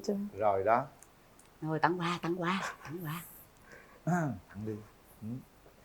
Không lẽ phải đem bánh tráng trảng bàn, bánh canh trảng bàn Tây Ninh. Thì hôm nay thì anh muối ở đây Tây thì Ninh. anh cũng chưa có chuẩn bị gì được. Anh chỉ có bó hoa tặng em làm Dạ em cảm ơn. cái này. Dạ em cũng đó có đúng quà. rồi. Quà mình nè. Đứng yên nguyên đó. Dạ em cũng gấp quá, em không chuẩn bị được nhiều nên Anh cảm ơn. em có món quà nhỏ tặng. Mình mở ra luôn. Được. Anh có thể mở được không? Dạ được.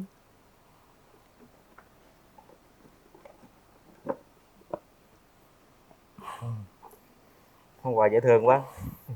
Nói chung nhà anh cũng có một cái máy may. Dạ em không phải thợ may nhưng mà cái này ý nghĩa là sau này cái cuộc sống an nhàn và lúc nào cũng có nhau. Nếu như mà không đến em với anh không quen nhau thì chúc anh với ai đó cũng sẽ có Đừng nói xui. Mới gặp nói xui quá. Ta phải nói gì nó tích cực lên chứ. Nói chung anh thấy em thì cũng rất là dễ thương. Nói vậy thì nói chung là Mình khoe cho khán giả. nếu mà em mà chấp nhận thì anh sẽ là thì cái ông chú ở đây. Cái gì vậy? Cái gì mà Dễ thương lắm. dễ thương kìa. Dễ thương ha. Nếu mà em chấp nhận thì anh sẽ là cái nào? Cái này hay Cái cái ông này? chú cái đây. Chú này hả? Dạ dạ. Sao ông chú được? Này là em á chứ không phải ông chú. Nếu mà em chấp nhận anh sẽ là người này. Dạ nha. Dạ dạ. Thôi, dễ thương. Có hai người đứng sát bên có giống cặp đó không? Ông đứng sát bên coi thấy hợp không? Sát bên coi. Được có anh. Hợp. Tôi làm mai làm mối tôi thấy hợp rồi đó. Dạ. Đầu tiên là thấy phong thủy tốt rồi đó. Rồi về mời, chỗ ngồi mời đi. hai anh chị về chỗ.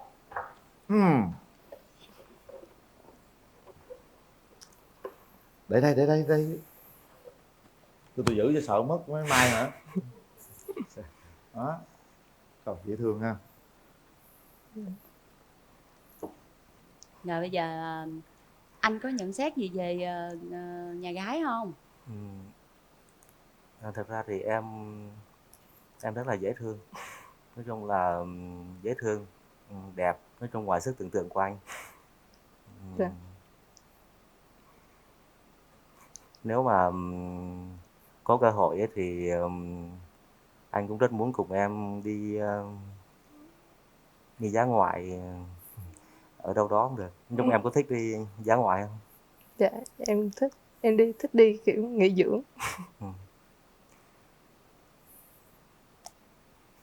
Hỏi em thích gì nữa, thích ăn Gì gì? ta thích sao mà ngừng luôn vậy? Thì ngoài thích đi dã ngoại rồi thì em còn thích cái gì nữa không? Hỏi em thích ăn gì? Em thì dễ lắm. Ăn uống em cũng không có đòi hỏi gì nhiều hết. Nhưng mà em quan trọng là người đó phải hiểu và sâu sắc.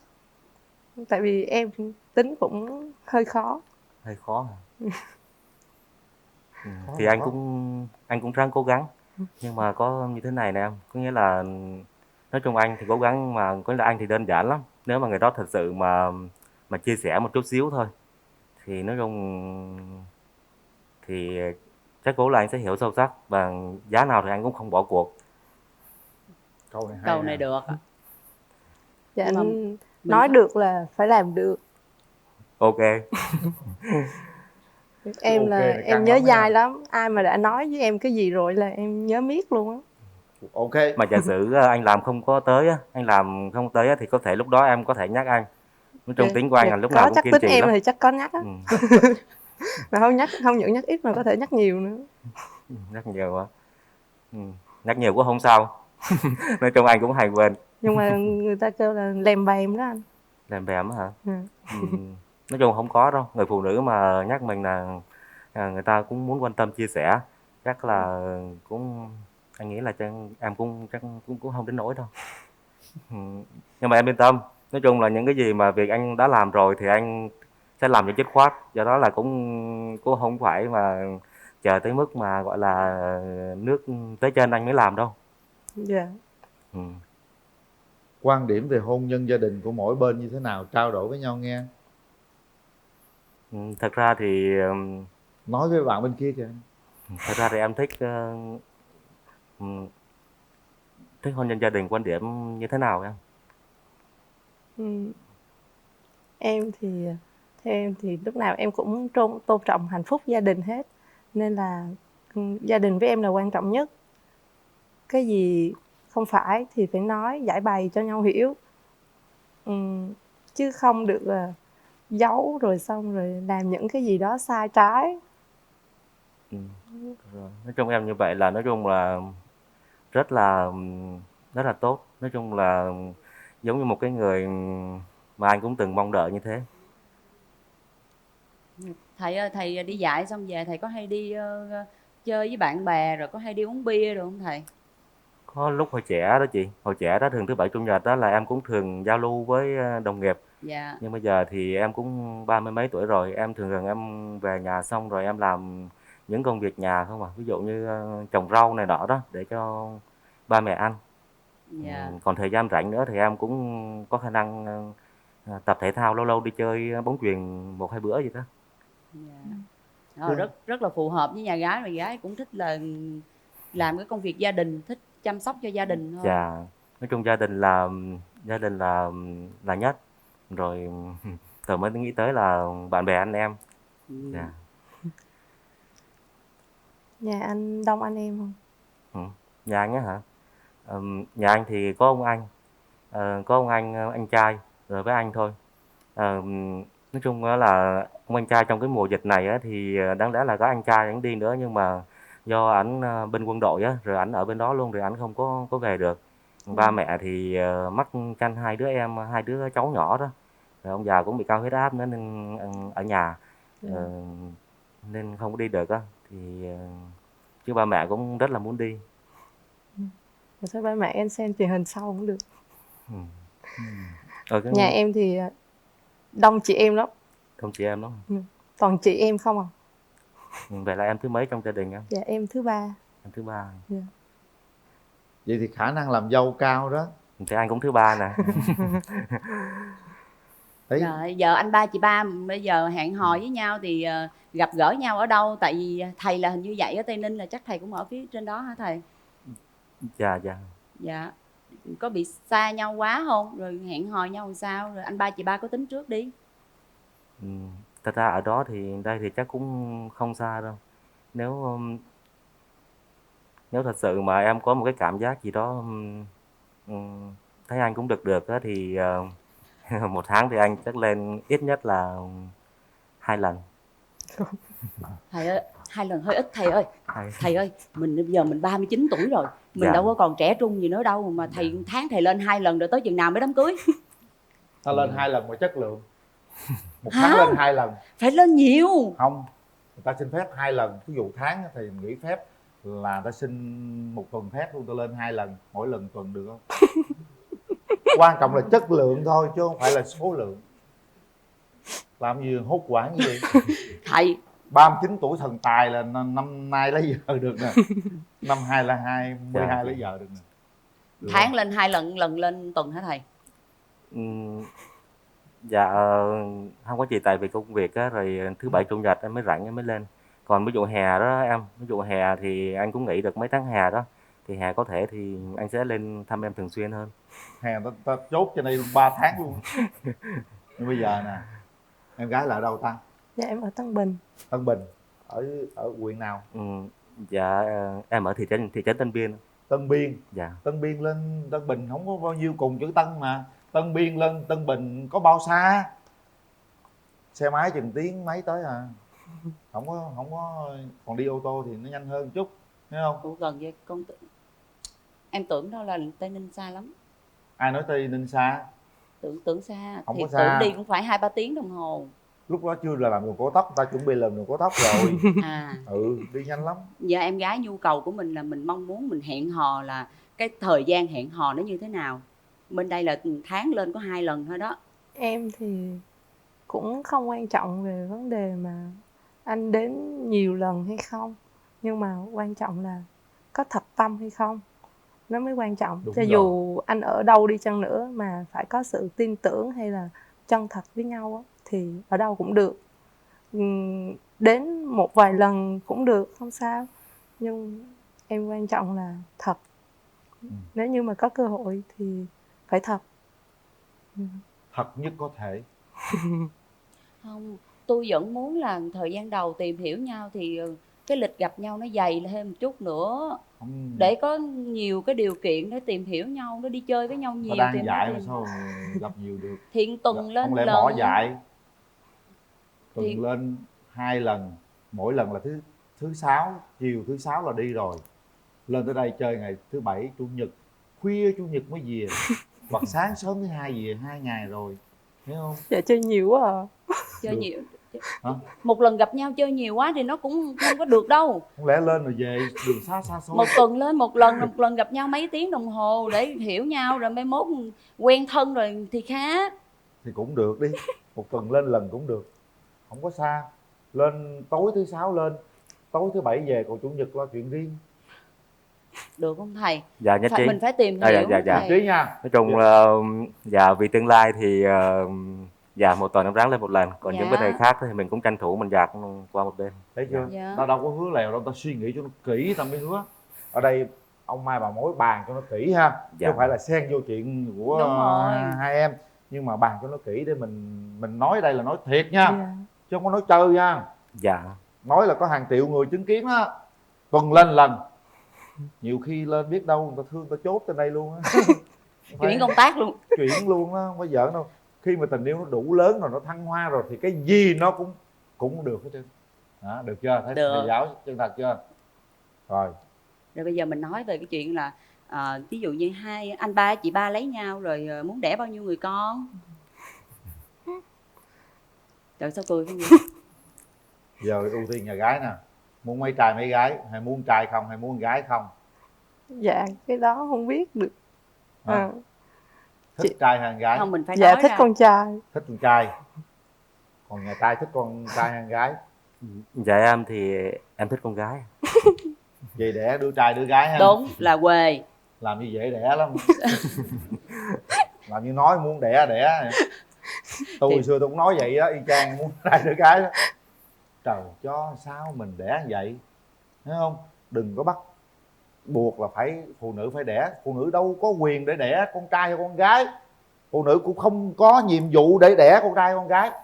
Mà đẻ con nào hay không là do trời ban thôi, do bề trên. Thành ra cái chuyện mà áp lực con trai con gái á cần giải quyết, ưu tiên cho bạn muốn đẻ gì đẻ chứ. Còn đẻ không được, lỡ đẻ không đúng thì cũng phải chịu thôi ha. Được chưa? Thông suốt giờ cái vấn đề này thông suốt suốt chưa? ha. Dạ. Không có bằng mọi giá nha. Khoái con gái mà cứ đẻ hoài con gái, đẻ hoài thành một đám con trai cũng mệt lắm á. Mà hay muốn con trai mà cứ đẻ hoài con gái, một đám con gái thì cũng mệt. Trai gái là số phận rồi nha. Dạ. Nhưng mà con gái cũng dễ thương thôi, để con gái cưng Đây lắm. 2 đứa con gái à. Em 7 rồi. Bây giờ kêu đó. đẻ hả? Bên đây là một đàn gái nè. Nhà mấy anh chị em gái? Dạ 7. 7 chị em gái hả? Trời ơi dữ. Các chị em gái thương yêu nhau không? Để con gái đỡ lắm, chăm sóc người lớn khỏe. Ông Mai ơi, tôi thấy thầy giáo của tôi á là quên, thầy giáo của ông á là cứ nhấp nháp nhõm chắc là muốn qua rồi đó. Muốn qua để mà nắm Qua tay luôn. nắm chân tiếp xúc Qua, gần. qua. Mà nãy giờ Đứng lên qua. Mai bà Mối cứ đứng nói chuyện hoài. Bây giờ nắm hai tay đây cô em gái kế toán đây tay đây. Mình bây giờ là đây. Đó. Rồi cái này nha. Hai người nhìn thẳng vô mắt nhau. Mình nói hết những cái gì mình suy nghĩ về cô này, nói cho cô biết ha. Nãy giờ suy nghĩ sao em dễ thương, em thế nào như nào đó, thế nào dạ. em cần gì đó nói hết rồi xong cổ nói ngược lại. Bắt đầu.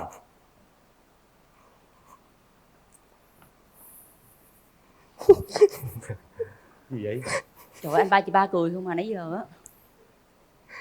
Mận gì vậy? Nói chung là thật ra thì anh thấy em cũng rất là dễ thương. Thì những cái mong muốn của em á thì anh làm được. Nếu mà thật sự mà em có một chút tình cảm đối với anh á thì em cứ tin tưởng anh. Anh sẽ cố gắng. Em gái cảm nhận thế nào nói cho anh nghe đi. Dạ em chưa cảm nhận được, nhưng mà thì theo như anh nói thì cũng có em cảm thấy nó cũng thật. Thì nếu như mà được thì cho nhau cơ hội để tìm hiểu, tại vì em cũng có tuổi mà anh cũng có tuổi rồi. Đừng có nói cái vụ tuổi tác đây đụng chạm nhiều người lắm. Đúng không? Bây giờ nè, thầy giáo hát một đoạn nào đó tặng cô giáo đi, về tình yêu đôi lứa chẳng hạn. Rồi anh cũng mạnh dạn hát tặng em một bài. Hay là mình song ca? Đúng rồi. hỏi thôi. Đúng đó. Hỏi cô giáo chọn bài gì song ca được đó. Dùng tay anh hơi lạnh đúng không? Em hát bài gì thì Em không thuộc lời lắm. Hát bài Sầu tím thiệt thầm. rồi hát luôn. Rồi nắm tay luôn, vẫn nắm tay. Chiều tím không mây đúng không? Từ lúc quen nhau. Từ lúc quen nhau, từ đó nó đoạn sau nó vậy đó. Rồi hai người nắm tay nào. Từ lúc quen nhau nào, nắm tay hát tình cảm vô. Bắt đầu. Từ lúc quen nhau chưa nói một lời gì, tỏ tình ta mến nhau. Nhiều đêm ngắm sao anh ngỡ duyên mình bền lâu, suốt đời tình khắc sâu. Nhớ thương đầy với mong thấy sao ai mỉm cười làn môi xinh tuyệt vời. Để rồi buồn ơi, ánh trăng soi vào đó và nghe hơi gió tóc rằng mình vừa mơ. Khi yêu hồn như nở hoa xây mộng tuyệt vời, nắm tương lai trong bàn tay, một câu nói thôi. Đôi khi gặp nhau muốn khơi nhưng rồi lại thôi, nói ra e ngại hoạt theo gió trôi. Hôm nay nhìn xe kết hoa xuôi ngược nẻo đường, gửi thư trao cho người yêu vài câu luyến thương. Hân hoan hồn như nở hoa trông chờ hồi âm, tắc ngây trong lòng chỉ thấy thiệp hồng. Được rồi, hay lắm. Hai cái bàn tay từ từ lúc còn thẹn thùng á, sau đó họ nắm chặt lấy nhau và bấm lẫn nhau, khều nhẹ lướt qua cái bàn tay, trời ơi đã lắm. Đấy, tình yêu bắt đầu từ những cái điều đó. Thật ra cặp đôi này mọi người thấy rất tự nhiên, lúc đầu có hơi bẽn lẽn xíu, nhưng khi họ nắm tay nhau rồi đó, bắt đầu có một chút gì đó cảm xúc rồi đó, nó thay đổi liền. Chúng tôi không hề có một kịch bản nào cả, tất cả đều xuất phát từ tận trái tim của mỗi con người với nhau thôi. Còn bây giờ nó sẽ là sự quyết định cũng từ trái tim của mình. Không biết là hai anh chị có bấm nút hay không, nhưng riêng cảm giác của bà mối hiện tại á, thì thấy hai người như sanh ra là dành cho nhau á. Hai người chờ đợi để mà được gặp nhau trong cái ngày hôm nay, nên là hai bạn cứ suy nghĩ, cảm nhận về những cái giây phút vừa qua, cảm nhận về những cái quan điểm của nhau. Nhà gái, bà mối lại đây tôi nói chuyện chút xíu. Dạ. Người ta từ từ. Dạ. Mình thấy sao? Tôi thấy được.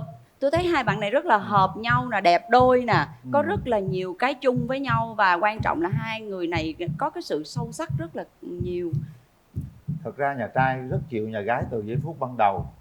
cái bẽn lẹn, cái thẹn thùng, cái dịu hiền ha, cái phúc hậu của người phụ nữ đó, nó đều hiện lên gương mặt của nhà gái.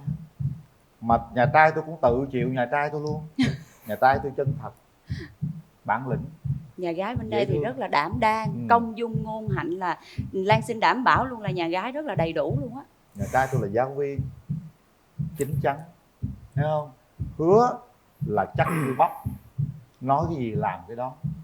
Nói tóm lại là tôi thấy được luôn rồi đó. Còn tôi thì nói tóm lại là tôi thấy thầy của tôi là muốn bấm dữ lắm rồi, cứ nhấp nháp nhõm Vậy hoài đi. từ nãy giờ. Bây giờ mình đếm tới 3. Muốn bấm thì bấm, để tay nút bấm với thầy giáo. Dạ. Quyền quyết định của hai người. 1, 2, 3. Trời, cô giáo bấm chậm quá. Tôi giật mình. Chúc mừng. Chúc mừng nha.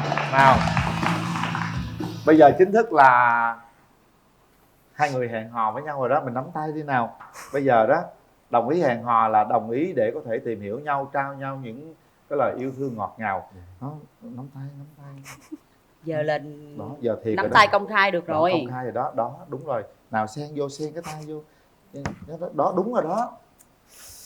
Ôi, bây giờ nè, ở Khánh Hòa, ba mẹ cô gái, gia đình cô gái cũng đang xem. Bây giờ em hướng về đó, em nói là thưa hai bác, thưa gia đình, hôm nay tụi con chính thức hẹn hò với nhau, xin phép gia đình, rồi hứa gia đình gì đó, coi như gia đình đang có mặt ở đây đó. Dạ, con xin cảm ơn bên gia đình bên đàn gái. Nói chung con sẽ cố gắng làm, thì tụi con là cũng không có còn mà nhỏ nữa đâu. Những cái gì mà con hứa được, con làm được đó thì cố gắng thì đem lại hạnh phúc cho em. Con xin hết. Em tên gì nhớ không? Nhớ không? Không nhớ luôn. Rung quá. Từ nãy giờ cứ xưng em không à, nên Nhà đâu có trai xưng rung tên. quá. Chưa chắc nhà gái nhớ tên nhà trai nữa. Trinh. Dạ nhớ chứ. Nhớ không? Dạ nhớ. Tên gì? Dạ tên Trình. Trạng Trình nữa ha. Trinh Trình dễ nhớ quá. Cứ thêm dấu quyền là mình, bỏ dấu quyền là Sai rồi đúng không? phải. Tên gì? Dạ. Anh muốn được vợ như gì? Như ý. Như ý à? Không, này bà mối bà quên tên đâu đó chưa? Như ý nha. Như ý. Thực ra nãy giờ mình theo đuổi câu chuyện mình quên luôn á. Rồi giờ nhà gái có muốn nói gì không? Fan hơi lạnh đúng không? Tại không biết sao mà nói chung tình yêu nó vậy đó. Cảm xúc giờ sao? Trời ơi, bà cười không à. Nói chung là bà đang rất là hạnh phúc, rất là vui. Cặp này rất là hợp luôn á. Cặp này là theo phong thủy Tý Sửu dòng mèo Thìn Tỵ Ngọ Mùi Thân Dậu Tuất Hợi. Được. Còn được, không biết sao nó được. Hai người cố gắng lên nha. Được ngang xương. Bây giờ mình tặng quà đi. Chúc chúng ta sẽ hạnh phúc, sớm thông báo cho chương trình tin vui ha. Rồi bây giờ thì chương trình sẽ có các món quà gửi tặng gia đình. Này quà của Quyền Linh. Mùa dịch này không làm gì, Quyền Linh sản xuất nước rửa chén, rửa tay, nước giặt xả đi bán. Này bán ở chợ nhiều lắm, giờ chợ Tây Ninh có, mua ủng hộ nha. Chợ Tân Bình cũng có nữa. Giờ tặng còn khi nào xài hết rồi mua ủng hộ nha. Nói chung mẹ em bán tạp hóa bữa hai chắc em bán tạp hóa đúng không? Dạ, để phải lấy. Nhớ thu mua hàng của anh nha. Dạ. Amity, nước rửa chén, rửa tay, nước giặt xả, nước lau bàn, nước rửa chân, rửa tay có hết. Còn đây là sản phẩm cốt sốt gà, một sản phẩm cô Quốc Việt Food, giúp cho món ăn thơm ngon tròn vị. Chúc cho anh ba chị ba có những cái bữa ăn thật là ngon. Dạ, cảm ơn chị. Tôi kêu anh ba chị ba luôn rồi đó. Nhiều quà lắm. Trọng trách tôi lớn lắm. Đây là một voucher 10 triệu dành tặng cho em nè, dành tặng cho thầy nè. 10 triệu này là của công ty bất động sản Hưng Lộc Phát. Để và trong đây luôn thầy. Dạ. Để trong cho nó đúng rồi, gọn. Lấy cái hộp kia, thầy cầm hộp kia luôn đi. Thầy cầm hộp này luôn đi thầy. Cho nó gọn. Mình ra lăng rồi thấy phụ nữ cầm gì nặng mình lấy về hết. Dạ. Mình cầm tiền nhiều quá mình cũng lấy về luôn. Dạ tiền nhẹ lắm. Còn đây là một phần quà rất là đặc biệt trị giá 100 triệu đồng của tập đoàn bất động sản Hưng Lộc Phát. Món quà này hai anh chị sẽ được nhận với điều kiện hai anh chị đăng ký kết hôn thì sẽ nhận được món quà này. Dạ, cảm ơn. Đây mình đưa kế toán giữ luôn nha thầy nha. Dạ. Kế toán giữ khó lấy ra. Dạ em cầm. Còn nữa nha. Đây là bộ son Eureka do thép Vina QA tặng cho cô gái của chúng ta. Còn đây cũng là một phần quà rất là đặc biệt, đó là 20 triệu đồng của thép Vina QA, cũng với điều kiện là hai anh chị phải đăng ký kết hôn thì sẽ nhận được món quà này. Nói chung là kết hôn sẽ có nhiều quà nữa nha. Rồi, chúc cho hai em sẽ sớm về chung một nhà. Có gì mâu thuẫn cố gắng nhường nhịn nhau nha, như vậy giờ mình hứa nha thầy giáo nha. Dạ. Rồi cố gắng tuần 4 lần hứa như nãy nha. Đâu có tuần đâu 4 lần. 4 lần tháng 4 lần, còn ít hay nhiều tùy thuộc vào thời gian, không ai ép đâu, nhưng mà nói chứ đã yêu rồi thì dọn nhà xuống đây cũng không sao cả.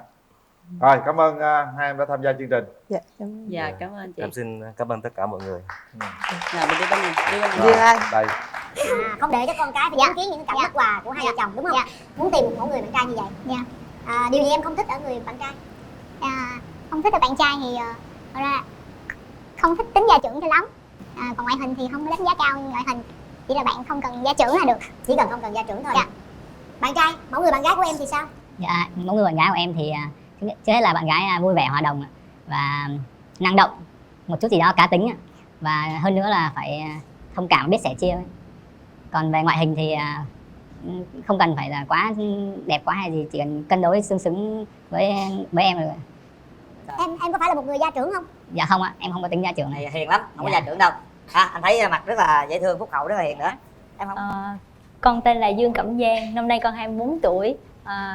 Sinh ra và lớn lên ở Đồng Tháp, nhưng hiện tại gia đình con đã chuyển lên thành phố Hồ Chí Minh sinh sống hết rồi. Mình đang làm công việc gì? Dạ, trước đây thì con làm thư ký nghiệp vụ cho một văn phòng Thừa Phát Lại. Cuối năm 2016 thì con bận học đại học, hay là con dừng công tác tại văn phòng Thừa Phát Lại. Cùng lúc đó thì do em họ lại bận thi y nữa, nên thôi quyết định là dừng công tác và đi học và dạy cho em trai. Thì cuối tháng 7 này thì em trai đã thi xong và con đã nhận việc làm thư ký cho một công ty bất động sản. Tóm lại là hiện nay đang làm thư ký cho một công ty bất động sản. Rồi, mời bạn nam. Em xin chào anh Quỳnh Linh, chị Cát Tường và bạn chơi và toàn thể quý vị khán giả đang có mặt trong chương trình Bạn Muốn Hẹn Hò ngày hôm nay ạ. Em xin giới thiệu, em tên là Trần Quang Minh. Em hiện tại đang làm trợ lý quân nhu tại Trung đoàn 935 sân bay Biên Hòa. Đang làm gì em? Trợ lý quân nhu ạ. Quân nhu hả? Dạ vâng. Là sao em? Là về trợ lý quân nhu là công việc của em là liên quan đến ăn uống và ăn mặc ạ. Ồ, cái này ngon rồi nha. Dạ. Tức là theo dõi về chuyện ăn uống hậu cần này kia ha. Dạ đúng rồi ạ. Quần áo này kia ha. Dạ đúng ạ. Bạn bao nhiêu tuổi? Quê ở đâu? Dạ năm nay em 26 tuổi. Em sinh ra và lớn lên ở thành phố Biên Hòa. Hiện nay cũng đang làm việc ở Biên Hòa luôn đúng dạ không? Vâng ạ.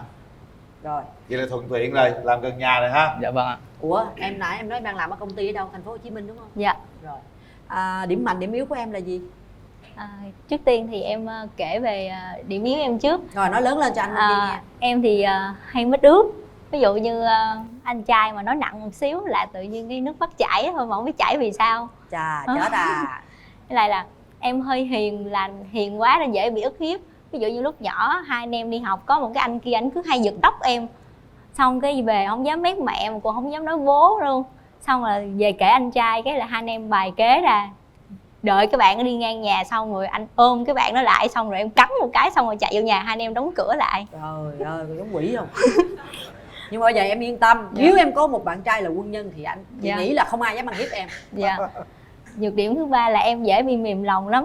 Ví dụ như biết rằng là mình không có muốn giúp người ta, nhưng mà người ta năn nỉ một hồi cái tự nhiên cái mềm lòng mới giúp đỡ. Điển hình như là một lần đó bạn kia bạn mượn tiền em, mượn tiền xong là biết là thế nào là một là mất tiền, hai là mất bạn, thế là cũng quyết định là cho mượn tiền, xác định luôn là mất bạn, mất luôn tiền. Cuối cùng là y như vậy. Dạ. Hay quá, chúc mừng em. Dạ. Còn nữa hả? Dạ không. Khuyết điểm nhiều vậy? Dạ hết khuyết điểm thôi. Giờ tới ưu điểm. Ưu điểm thì như em nói là sống đơn giản, hiền lành, nhiệt tình, vui vẻ, thích làm những công việc nhà, làm đồ handmade chẳng hạn. Ví dụ như cái hoa này là do em tự làm. Dạ. Rất là khéo tay. Dạ. Những thường rảnh rỗi thì hay phụ mẹ làm việc nhà, hay giúp đỡ anh trai. Rồi. Dạ. Mời bạn trai giới thiệu về ưu điểm và khuyết điểm của mình. Dạ, về ưu điểm của em thì em biết nấu ăn, Em không hút thuốc, không rượu bia. Còn về khuyết điểm thì nói lớn lên em. Dạ, còn về khuyết điểm thì em đôi lúc hơi cầu toàn quá nên là người ta nhận xét là hơi khó tính á. Với lại nhiều khi em kiểm soát cảm xúc không được tốt lắm á. Có nghĩa là ví dụ như kiểu em nghe một bài hát nào đó mà động lòng thì có thể khóc, rất là buồn đến lúc khóc luôn hả? Ví dụ như là bài Trai Là Đồ Lắm Không của Phạm Hồng Phước ạ. Dạ, em rất là xúc động vì nghe bài hát đó. Em thuộc bài đó không? Dạ, cũng có nhưng mà không. Hát vài câu đi. Dạ, em hát bài. Dạ, nói lớn lên cho bên đây nghe với em, hát lớn lên. Dạ. Cho một tràng pháo tay, hát lớn lên nha. Cha thường kể nhiều lắm về thời niên thiếu. Cha hay đạp xe mỗi sáng cóc cách tới trường. Ngay khu phố trước nhà có khu già bán bánh thơm lừng. Những chiếc bánh bao tròn mùi ấm áp khói bay. Mẹ kể ngày xưa thời đấy trông mẹ đẹp lắm. Cha con say đắm say đuối nhớ thương hoài tư.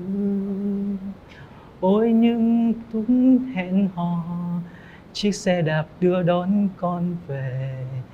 Những năm tháng tươi đẹp của tuổi thanh xuân. Cha già rồi đúng không? Mắt kém tay chân thì run. Cha già rồi đúng không? Sao cứ nói lung tung chuyện cũ. Cả cuộc đời với cha chỉ sống để yêu một người là mẹ của các con thôi. Có lẽ cuộc đời còn có bao nhiêu lần 10 năm nữa. Cha kể tôi nghe. Em cảm nhận giọng hát của anh như thế nào? Dạ, giọng của anh rất là ấm, rất là truyền cảm và nghe rất là hay. khóc không? Dạ, nghe rất ấm lòng. Nghe ấm lòng. Cặp này gặp nhau có chuyện gì khóc rồi không biết ai dỗ ai. Về tình trường thì sao? Em trải qua bao nhiêu mối tình rồi em? Dạ, em đã trải qua 2 mối tình ạ. Một mối tình là thời em học lớp 12 và một mối tình là bắt đầu năm cuối ở đại học ạ. Mối tình cuối này kéo dài không em? Dạ, kéo dài 1 năm ạ. 1 năm. Dạ. Lý do chia tay? Dạ, lý do chia tay là do khoảng cách xa, địa lý xa quá. Xa luôn? Dạ. Ở đâu mà xa? Dạ, do là em học năm cuối thì đến lúc em ra trường là người yêu em ở Hà Nội, còn em thì vào trong Biên Hòa làm việc. Thì với lại bố mẹ cô ấy cũng không đồng ý là cho yêu xa, vậy cho nên là lý do là chia tay. Lý do yêu xa nha. Bạn gái bên kia hiện nay đang ở đâu vậy? Dạ, con đang ở thành phố Hồ Chí Minh nè. Hả? Con đang ở thành phố Hồ Chí Minh. Mà quận mấy bạn? Dạ, con ở Bình Thạnh. Bình Thạnh hả? Dạ. Bình Thạnh đến Biên Hòa nó cũng không xa. Không xa đúng không? Dạ. Mình trải qua bao nhiêu mối tình em? Dạ, chính xác là 2 mối tình. Từ nhỏ tới lớn, đến lúc mà học năm nhất năm 2 đại học luôn á là chưa có quen ai hết. Rồi bởi vì mẹ luôn luôn dặn là trời ơi con ơi, lo học trước đi rồi yêu sau. Rồi sau đó tới năm 3 năm 4 cái đầu mẹ bắt đầu hối, chuyển suy nghĩ là hối là phải quen bạn bè đồ. Bạn bè người ta đã có bồ hết trơn, người ta lừa con đó. Xong thì cũng có quen một bạn lúc học đại học, nhưng mà lúc đó do hai bên bận học này nọ rồi cũng chia tay. Rồi bạn sau thì do bạn không có định hướng rõ ràng trong tương lai, bạn cũng không có định hướng là bạn ở lại hay là bạn về quê, nên rồi cuối cùng cũng chia tay luôn. Dạ. Nói chung thì mình cũng chưa có nhiều kinh nghiệm nhiều dạ. sóng gió gì trong tình yêu ha. Dạ. Bây giờ bạn mong muốn tìm một người bạn trai như thế nào? Tại vì á con là người sống đơn giản nên mong muốn một bạn trai cũng là một người sống đơn giản thôi, chân thành, hiền lành, như là bố của con là được rồi. Tại vì bố con là người rất là thương mẹ con. Nhiều khi là bố mẹ cãi nhau nhưng mà chưa bao giờ cãi trước mặt con cái, là hai bố mẹ cãi nhau là bơi xuồng ra ngoài ruộng, xong rồi cãi nhau xong rồi về vui vẻ lại bình thường. Không để cho con cái phải chứng kiến những cái cảnh bất hòa của hai vợ chồng đúng không? Dạ. muốn tìm một mẫu người bạn trai như vậy. Dạ. Điều gì em không thích ở người bạn trai? Không thích ở bạn trai thì thật ra là không thích tính gia trưởng cho lắm. Còn ngoại hình thì không có đánh giá cao ngoại hình, chỉ là bạn không cần gia trưởng là được. Chỉ cần không cần gia trưởng thôi. Dạ. Bạn trai, mẫu người bạn gái của em thì sao? Dạ, mẫu người bạn gái của em thì trước hết là bạn gái vui vẻ, hòa đồng và năng động, một chút gì đó cá tính, và hơn nữa là phải thông cảm và biết sẻ chia. Còn về ngoại hình thì không cần phải là quá đẹp quá hay gì, chỉ cần cân đối tương xứng với em là được. Em có phải là một người gia trưởng không? Dạ không ạ, em không có tính gia trưởng này. Hiền lắm, không có Dạ. gia trưởng đâu. Anh thấy mặt rất là dễ thương, phúc hậu, rất là hiền nữa. Em không thích gì điều gì ở bạn gái? Dạ em nếu mà điểm không thích ở bạn gái thì thứ nhất là em chỉ ghét hai sự tính là giả dối và phản bội ạ. Giả dối, phản bội. Dạ. Để em qua bên kia coi có giả dối, phản bội không nha. Dạ. Trong tình yêu thì không chấp nhận được điều Ồ, chào em. Anh bên đây dễ thương, hiền lắm. Dạ. Rất là hiền ha. Dạ. Nhưng mà cái khoảng cách từ Bình Thạnh đến Biên Hòa đó em thấy như sao? Dạ, con thấy nó không có xa lắm. Không xa lắm đúng không? Dạ. Nếu mà sau này mà hai bên xác định thì con có thể chuyển về công tác Biên Hòa. Ồ, hay quá. Lấy quân nhân á thì cũng phải chịu hy sinh một số vấn đề gia đình cá nhân. thí dụ như là thời gian nè, sự chăm sóc nè. Bạn nghĩ sao? Thấy sao? Kiểu như con là người phụ nữ gia đình đó, theo nghĩa phụ nữ truyền thống thì con nghĩ vấn đề này rất là bình thường. Bình thường. Ồ, như vậy tốt rồi. Vậy là chú yên tâm rồi đó. Chứ đàn trai đẹp trai rồi nha. Có không? Phải không? Đừng nổ nha. Trời ơi. Đừng có ưu tiên nha. Không ưu tiên đâu. Coi đi rồi biết. Bây giờ nếu như mà được á thì bạn muốn khi nào tiến tới hôn nhân? Thời gian thì con nghĩ là chắc là do bên Nam quyết định, thì con thì sao cũng được. Sao cũng được. Nếu mà giả tỷ người ta muốn lấy luôn 3 tháng 6 tháng tới là lấy luôn, chịu không? Chắc nghĩ là chắc mẹ gả luôn. Mẹ gả luôn? Dạ. Ủa vậy hả? Dạ. Vậy mẹ có dặn dò gì nữa không? Dạ không. Em nghe quân nhân là em có sợ bị gián hiếp hay có ngại gì không, hay là thích? Dạ, cảm thấy rất là ngưỡng mộ những cái anh quân nhân, tại vì họ có một cái nề nếp kỷ cương rất là rõ ràng. Chính xác. Dạ. Nên là nhiều khi thấy đi ngoài đường thấy những anh quân nhân rất là ngưỡng mộ. Hèn Hy chi vọng được một ngày nào đó được gặp anh, chụp một tấm hình ké cũng được. lát nữa em chụp hết mấy anh này luôn. Dạ. Hèn chi chưa chân đòi xuống Biên Hòa ở rồi. Wow, được ha, quá dữ ha. Hoài cô này cô nói cô rất ngưỡng mộ mấy anh quân nhân, mà nhìn anh này chắc ngưỡng mộ dữ nữa. Dạ. Được. Muốn ăn có ăn nè, muốn mặc có mặc nè, là khỏe rồi đó. Quân nhu mà. Nuôi là trắng da dài tóc luôn ha. Trắng da dài tóc luôn. Bây giờ Tường hỏi bạn nè, bây giờ nếu được thì khi nào bạn tiến tới hôn nhân? Dạ, em thì hiện tại là 26 tuổi thì em nghĩ là thời điểm hôn nhân để mà chín chắn mà tới tiến tới hôn nhân để lo cuộc sống gia đình sau này thì em nghĩ là khoảng 2 năm nữa. 2 năm nữa. Dạ. Vậy thì bây giờ 2 năm này nè, cái chuyện hẹn hò là nó cũng hơi khó khăn đó, thì em định sắp xếp hẹn hò như thế nào? Không, công việc của em thì ngoài cái giờ thời gian mà công việc hành chính á, thì em buổi tối có rảnh, và trừ lúc trực chiến rồi thì thời gian sẽ vẫn thu xếp để cho bạn gái được ạ. Rồi. Dạ. Do mình cố gắng thôi, chứ còn mình cố gắng đến với nhau thôi, chứ còn cái thời gian mình sẽ sắp thu xếp được. Có nghĩa là giờ bạn gái thành phố Hồ Chí Minh đối với em là không vấn đề gì hết đúng không? Dạ vâng ạ. Sau này nếu mà cổ đi theo em xuống Biên Hòa thì em có lo cho cổ được không? Dạ được ạ. Nhà Biên Hòa luôn mà. Được dạ. ha. Rồi tôi thấy quá hợp lý rồi. Hợp lý, còn được rồi. nói hết trơn. Bây giờ mình hỏi người thân thôi. Hôm nay em đi với ai bạn gái? Em đi với ai? Dạ, hôm nay em đi với chị họ và em Trang. Dạ. Rồi, đâu cho gặp chị của em đâu? Dạ. Chào anh Quyền Linh và chào chị Cát Tường, chào khán giả trường quay. Giang ơi, bạn trai là cái mẫu người đúng như em chọn đó. Hiền, dễ thương. Còn em trai bạn Giang của chị là không có phản bội đâu. Rất là ngoan, nhiệt tình. Nói chung là bạn Giang là mẫu người phụ nữ của gia đình á. Không có phản bội đâu, yên tâm đi, chỉ bảo đảm mình. Chị có muốn đặt yêu cầu gì bên đây không?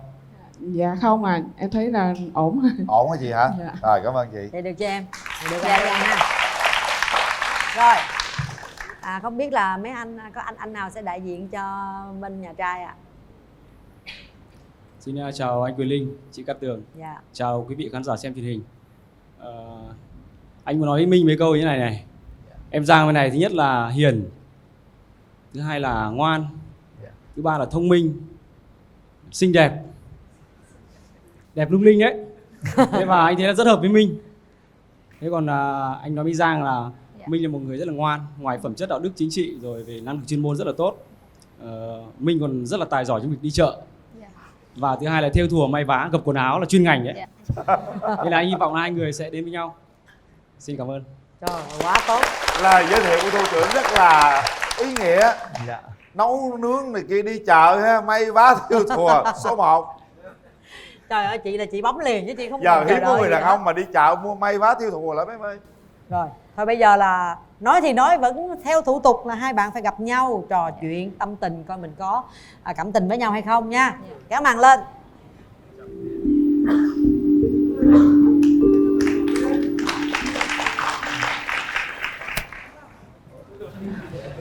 Siêu quên. Xanh luôn ha, thấy đồng phục không? Màu xanh hy vọng.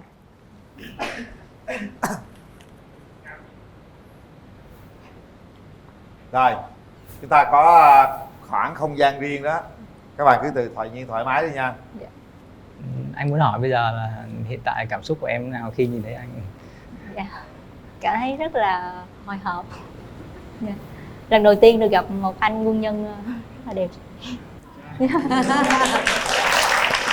Ủa em có like gì không? Sao thấy mặt em like phải không? Dạ. Like là sao gì? Thấy đẹp mà kiểu đẹp giống nước ngoài á, hơi. Dạ không ạ. Bố mẹ em là người Việt hết rồi. Dạ. Người Việt ha, mặt rất là đẹp trai. Khen giùm thôi. Rồi tiếp đi bạn, tâm sự. Mấy anh phòng không anh nào cũng đẹp trai chứ. Gia đình anh ngồi dưới có thế anh nào cũng đẹp hết chứ. đông anh em không ạ? Gia đình anh có 4 người.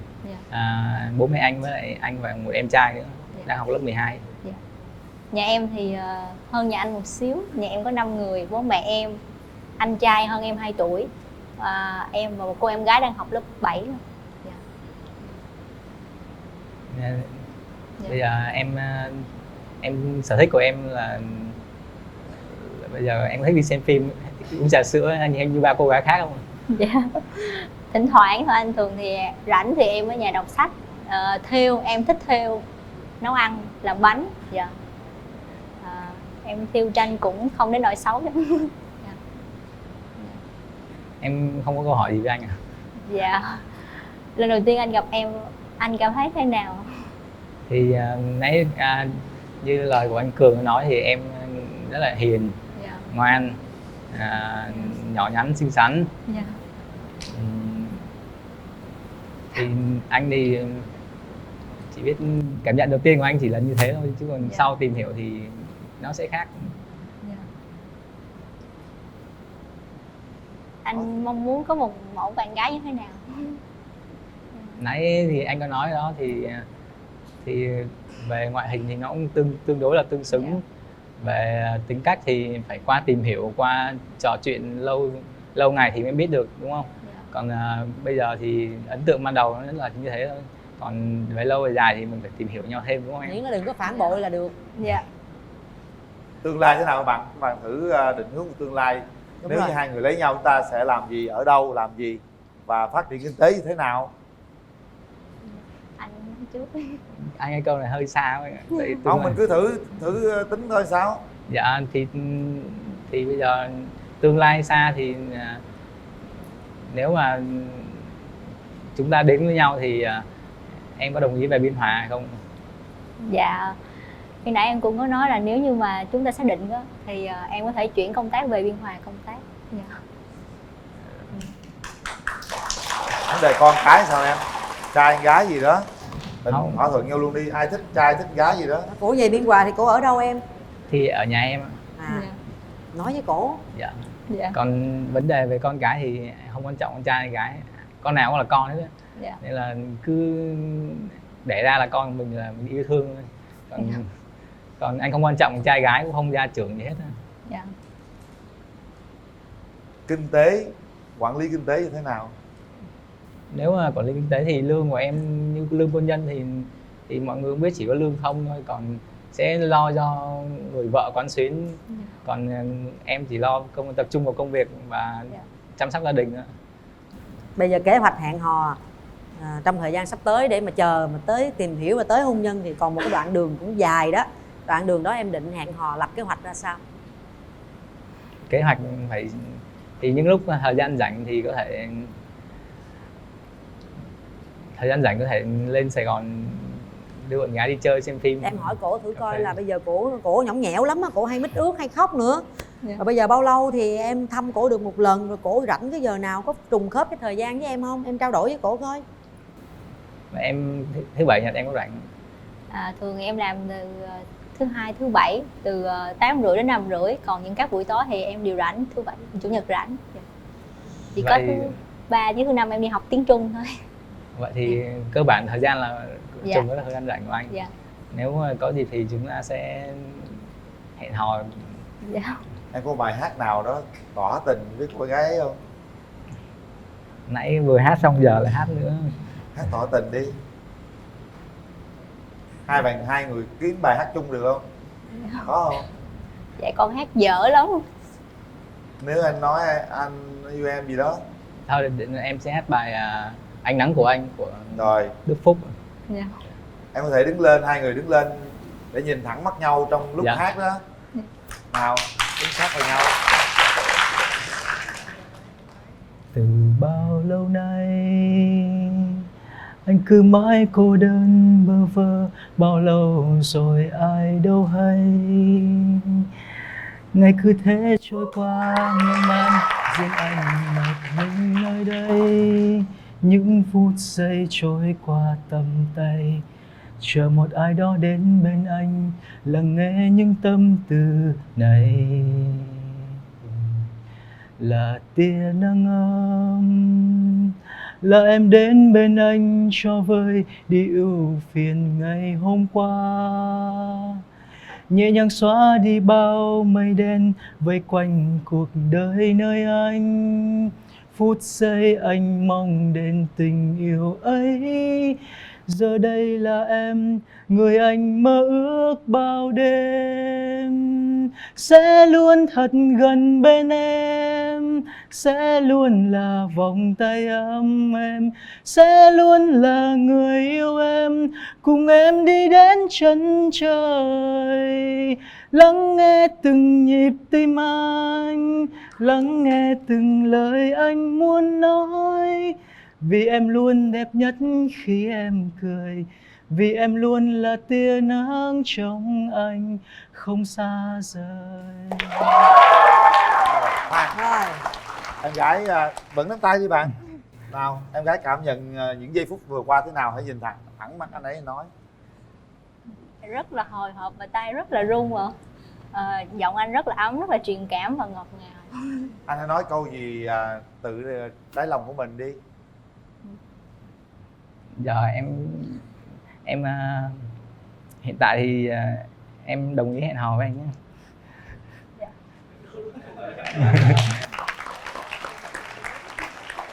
Rồi, hết thời gian. Mời các bạn về vị trí. Đến giờ phút quyết định rồi nha. Để tay vào nút bấm đi các bạn. Đây. Màu xanh quân nhân. Lãng mạn quá. Đẹp trai, hát hay, nấu ăn giỏi, giặt giũ, thêu thùa, may vá. Tôi chỉ nói nhiêu đó thôi, không nói gì thêm. Mấy anh chú ý là ở cơ quan mình có anh nào đó cỡ Cát Tường nhớ liên hệ với chúng tôi nha. Lo vụ này đi, lo vụ này đi. Suy nghĩ thật kỹ, quyết định. Sau 3 tiếng đếm chúng ta sẽ quyết định. Sếp em á, sếp Quân Nhu á, có đây không? Hỏi có chưa? Tập trung vô chuyên môn đồng chí. 1 2 3. Hết thời gian. Hai bạn. Đây. Mặt của em. Rồi nắm tay nhau đi các bạn. Thật sự nãy khi mà hai bạn cầm tay hát đó thì anh thấy một cái không gian lãng mạn về tình yêu. Phải nói lúc đó tin chắc rằng ở trên mạng nhiều người bắn tim cho các bạn lắm ha. Cặp đôi này đẹp đấy, đẹp, rất là lãng mạn, Rất đẹp. và anh nghĩ rằng là đây là cơ hội mà chúng ta có thể tiến xa hơn, cố gắng tìm hiểu nhau nhé. Những chiếc vé xem phim của hệ thống Cinebox 212 lý chiến thắng là của các bạn. Quà tặng mà Viettel dành cho hai bạn đó là mỗi người một chiếc điện thoại kết nối 4G trị giá 2,2 triệu, có cài sẵn ứng dụng Mocha. Khi sử dụng ứng dụng Mocha, các bạn có thể gọi điện, chat và đặc biệt là xem phim, nghe nhạc cùng nhau, rất là thú vị. Hai bạn nhớ phải liên lạc với nhau nhé. Nào hôn nhau cái nhân ngày gặp mặt đi. Dạ thôi. Hôn đi. Hôn đi. Xin hôn đi. Đó.